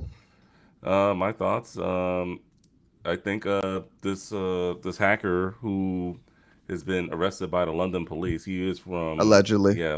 allegedly 17-year-old from London. I guess London police arrested him Celine might from know him. We should ask. Celine, Celine, if you're listening, well, try to get his info. But from what we've seen history with Take Two before, I think they're gonna throw the book at this guy and make an example out of him, and hopefully we don't see anything like this ever happen again, especially for a big AAA game that's coming out. That's what I think. That's what I would like to happen because, like I said, this sucks for like the people working on this game so hard. So yeah, it really does. What do you think, Finest, on this one? Yeah, I mean, it's kind of like ethics versus like like, just like black and white laws versus like moral constitution. Like it's like so many different factors. The fact that he's 17 made Oh me yes. feel like really different about this. Before I was just like, dude, burn the motherfucker. Like I was like, Yeah. find him and burn. Like, oh god, it's so horrible. Like he made so many people suffer. Like so many people. But then like hearing like he's 17, it's just like, oh, 17. He like at that And age, you just don't understand consequences like as you no, they should. don't. You Yeah. think you're invincible, you're trying to impress the world. The alleged person that did hack it, is part of a hacker group. I forget the name offhand. But yeah, like you have all these skills and you're trying to figure out the best way to utilize them. And this obviously, in hindsight isn't the best way to use them, No. but it's man, it made me change my feelings toward this entire situation. I would say I would say like they still need to make an example out of him. I Yeah, think they need a since real he book at him. Yeah, make an like since example. he Yeah. since he is younger, like he is going to receive a lesser consequence unless they try him as an adult. But man, like I mean, this also leads into the Uber breach. Mm-hmm. Also it's the same hacker group that supposedly did Uber and also potentially the Nvidia leak where Yeah. they announced like all those announced games, which Nvidia said like, oh, these games are maybe just games, like not all of them are confirmed to be games, but so far everything from that list has been confirmed to be an actual game. So yeah, like I think they need to get this kid, and then they need to go after all the other hackers that he associated with, and in consequence to this. Yeah. And The group just needs to be taken down. split this up, yeah. yeah, because it doesn't. These leaks haven't benefited anyone. It's like there's like one thing to like leak something, and kind of like it's like, hey, like this game is coming out, like which is great. Like it's like, oh, like my favorite game is coming out, or this game that I've been waiting for so long. It's great to know. But then like to not only leak a game and hours of footage and tried to sell the source code, it's just malicious at that point, and you are affecting and just taking out so many people without any just really feelings or consequence towards that. And you have to realize that there's consequence towards that. That's why when we were talking about Bungie earlier, and we talked about them hacking the hacker, and Bungie even suing hackers and people that have released their IP and their information. I think that's the only way you're going to set a precedent, and really like minimalize this altogether, man. But it just sucks that it has to happen this way. Leaks in general don't really benefit anyway. I Mm, usually try to stay away from them because once I know too much about a game, it starts to disinterest me also. Yes. yeah, But it in the can. same It definitely respect, can. like there was nothing gained out of this leak. At least as a hacker, like go through the information that you have, and then Hmm. huh, is this even worth releasing? And then there was that other guy this week that who was a YouTuber, that was leaking information, but Oh yeah, he was an influencer, so they were giving him the information, he just leaked like it. and He just. yeah, and he leaked it on a separate account, and he did it out of clout. He did it out to he did it under an anonymous a YouTube account, so he's not getting paid. He's not getting any kudos directly. He's getting kudos through this anonymous account, but like what's the point at that point? Like Yeah. you already built a Yeah. successful account, you have followers, and you're getting access to games that people normally wouldn't have access to. That's stuff I dream of. I would hold on to those NDAs as tight as I could, and I wouldn't tell a damn soul. I would know in my heart of hearts that I'm playing a game that no one else is playing right now except for a few other people, and I'd be so ecstatic. And then when it's released, at like the first day, I would be the first person on it. I'd be telling everyone when that NDA, like that, when that timeline hits, I'd When be the first embargo person. Yeah, when the lifted, bar yeah. goes up, I'd be like, Yeah. boom, boom, boom, telling everybody because I would already know. You have the inside loop, and that's the main thing. Like, if you want that clout and you want that, like, you already know more than everyone else. Like, as people are buying the game and so forth. So like you do already have upper hand. How much more of an upper hand do you need? Um yes, a lot of rants today. Yeah. But yeah, that's how I feel about it. I believe based on the chat, the what Matt said is the hacker group is called Lapsus. Yeah, lapses. If I'm reading that correctly. But yeah. Yeah, so yeah, definitely. So I mean, in regards that, I mean, I think they should get the book thrown at them, and then I mean, in terms of what developers can do from having this thing happen again, I mean, they could just start fighting back, just do what Bungie Seriously. did, just start hacking them, whatnot, give them a taste of their own medicine. But we can only, hope that they do, just what can I say? It's been a lot of hacks this week, Yeah. whether it be A lot of Bungie, whether it be leaks. Rockstar, Diablo, just all Yeah. over the place with all this hack. Ubisoft. Yeah, Ubisoft. Yeah. Ubisoft, yeah, hacks and leaks and all sorts of stuff. So anyway, let's go through the Reese rundown, which is massive this week, and we'll do some chat room comments, and then we'll put this show to a close. So let's go through the games. So September 27th, we got 5 games coming out. We got Grounded for the Xbox Series X and S, Xbox One, and PC. Hako Life for the PS4, Xbox One, Switch, and PC. Life is Strange Remastered Collection coming to the Switch. The Fridge is Red for the PC. And Legend of Heroes Trails from Zero, PS4, Switch, and PC. Um, let's see. Oh, and then one more for the 27th. Almost forgot. Tunic for the PS5, PS4, and Switch. Sorry, Xbox, but it's no longer exclusive to you guys. So everyone can play it now. All right. September 28th, we have one game coming out, which is Death First Let It Die for the PS5 and PS4. The 29th, we have, looks like 6 games coming out. Um, looks like we got Brewmaster for the PC. Want to brew your own beer? There's your way to do it. Brew a beer brewing simulator. Dorfromantic. I hope I said that right. uh, that's going to be for the Switch. Let's Build a Zoo. Looks like that's going to be on all consoles there. Yeah, just all consoles. So whatever console you have, you want to build a zoo, there you go. Uh, Moonbreaker is coming for the PC. Let's see, and then we got Pathfinder: Wrath of the Righteous, Xbox Series X and S, PS4, Xbox One, and Switch. And then we also got Picross S8 coming to the Switch. and Valkyrie Elysium coming to the PS5 and PS4.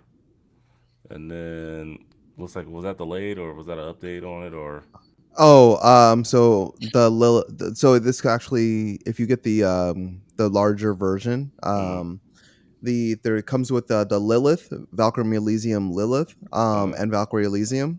mm. So the Lilith part was delayed, but Valkyrie Elysium is still coming out on the 29th. All So right, all Okay. right, all right. yeah. Well, that Cool. sounds good. And then September 30th, we got 3 games. FIFA 23, the last FIFA, which is coming to PS5, PS4, Xbox Series X and X, Xbox One, and PC. My Little Pony, a Maritime Bay Adventure coming to the PS5, and Witchy Life Story coming to the PC. So that was a lot of games. A lot of games Yeah. coming out this week. Yeah. So and this is still September. We haven't even gotten to October yet. October. Nice. Oh man. All right. So for me, I definitely with Tuna coming to the other consoles. I mean, I definitely could recommend that to anyone who doesn't have an Xbox. It looks pretty good. Similar to Zelda. For the most part, but otherwise, another game that kind of interests me. I'm a little curious about maybe Brewmaster. What are you guys interested in this week? Finest or Max? Yeah, I would say I'm kind of interested in Brewmaster also, Hmm. to kind of learn how to brew beers and not have to do that entire investment and spend hundreds and thousands of dollars. I could spend $60 and kind of get my feet wet. So I think that's pretty cool. Valkyrie Elysium, I think is pretty cool. Also, I do have a Valkyrie profile on my PlayStation 2 and my PlayStation 3. Um, and yeah, so I'm kind of a fan of the Valkyrie series. So interested in that one, especially since it's like not just a 2D sprite game anymore. It's a very much a full 3D action game. But beyond that, I would say Grounded is definitely, I think, is an underrated game. I think more people need to have their eyes on that one. Just that having that entire Honey I Shrunk the Kids vibe, where you're miniaturized and you get to explore the world just as your tiny self. I think is I think it's a very novel idea, and I think it's a wonderful fantasy. Mm. I think the only thing with that is like I know a lot of people have been commenting on the insects. People like with arachnophobia and stuff like that. Yeah. Oh Um, but they man. do have a mode to take out the spiders at least. So you can turn the spiders into they turn into essentially blobs, or they look different. So stuff like that. But I think it's a very very unique and awesome idea, and I'm pretty excited for that one. And I think that's gonna be it. If no one's gonna say My Little Pony, I'll also say My Little Pony. I don't know why, but I think I'm just gonna say it for the hell of it. Why not? Give me some My Little Pony. My Little Pony. All right, Max, what you got? I'm a little disappointed that I'm not going to be able to experience Grounded unless I get on that Xbox train. It definitely looks super cool. It has like Deep Rock Galactic vibes. Have either of you two played that game? No, I've seen it, No, but I I've haven't played it. not played it. Yeah, it definitely looks like a based on the trailer alone, it looks like you have like four kind of character classes or something like that, or everyone has like some sort of specialization and loadouts potentially, and running around in a miniature world with giant bugs on your butt. That's amazing. I'm super jealous of you guys for that. But other than that, the Fridge is Red looks kind of up my alley. It's very reminiscent of kind of this indie title. I think it was called The Lighthouse, and it came out around the same time that the movie The Lighthouse came out. But it's kind of like that PS1 looking horror game type of genre, I suppose. So I definitely check that out. And then Tunic for sure. Tunic. Yeah, and then I think Let It Die, Deathverse. I played the first Let It Die, and that's still free to play, I'm pretty sure. And that was just a hilarious fun. It was like everything's like Dark Souls, but it was like Dark Souls, but if it was like a game show and you were in like you're at the bottom of this like apartment complex or tower and you had to get to the top of the building and you're competing against a bunch of other people and you're creating like weapons out of like hardware and household items and eating a bunch of like floor mushrooms to gain like abilities and stuff. It's wild. It's got an amazing soundtrack too. Yeah, Death sounds Verse wild. seems really weird. Like it is like it seems like I don't know if the original one was like or the one that you played was Mhm. really really had like Japanese like Oh super yeah. strange like Japanese vibes, but like in terms of like humor and art style and things like that. But this almost seems like Persona esque, like in terms of like like kind of like weird style, but just turned up to like 20. Mhm. But then it seems like it has like almost I don't know like Silent Hill, like almost, I don't know, undertow. Like it just seems like like a mishmash of like so many like weird games. That it actually does kind of interest me also. Mhm. Yeah, curious to see what that one has to bring. All Right on. right, all right. So, with that being said, we move on to the chat room comments. Looks like Matt Bliss dominated a lot of them tonight. Who wants to go first? Max, you want to choose a comment to read out? Yeah, let's take a look here. Um, so Matt Bliss says thoughts are with the personalities, journos, and games media peeps that were let go. Speaking of the G4 Mm. topic that we were speaking about. Same with the Fanbyte crew under Tencent. Follow and shout them out with your support if you can, for sure. Mm. Sounds good. F, what you got? I'm good. I read any comments that I felt Alright. All right. spoke to the show. Well, my homie Nesco79 came through today. He recommended a SNES game for me to play, which was Todd Farland's Spawn, which I guess was on the Oh, Super, cool. which I guess was on the Super Nintendo. It came out like in '95. Another late console addition to that console. Did you ever play Spawn back in the day, Finest? I feel like I have. I feel like I rented it from like Blockbuster or Hollywood Video, but I can't say for sure. I know I've seen the box. Yeah, Like Mhm. I definitely like passed by the box 1,000 times when I went to go rent video games. mm, And kids, there used to be a store where you can go walk in and rent physical media. yeah. Um, so That is true. It's not fake. So yeah, yeah. Mhm. I definitely remember the box like clear as day. Mm. Did I ever rent it? I'm not entirely sure, but I want to say that I'm pretty sure I played it. Yeah, one of our mutual friends was big on Spawn back in the day, but I was just like, you know what? If I ever did see the video game, maybe it wasn't that interesting to me. But just I played it a little bit. I want to play it some more so I can give them some honest feedback on the game. So I mean, I figured, I mean, maybe it'll be something I'll try to look for, for my SNES collection. Who knows? All right. So I figured I'd shout him out since he hasn't been commenting in a while. So with that being said, we are gonna put a mark, close the books for this episode. Well, 105 for the Game and Watch podcast. Thank you for watching. Thank you for listening wherever you may be. If you're watching the rerun, hopefully you enjoyed. Tune in next week for another great episode of the Game and Watch podcast. Thank you very much. We will see you next time. Later. See you, everybody.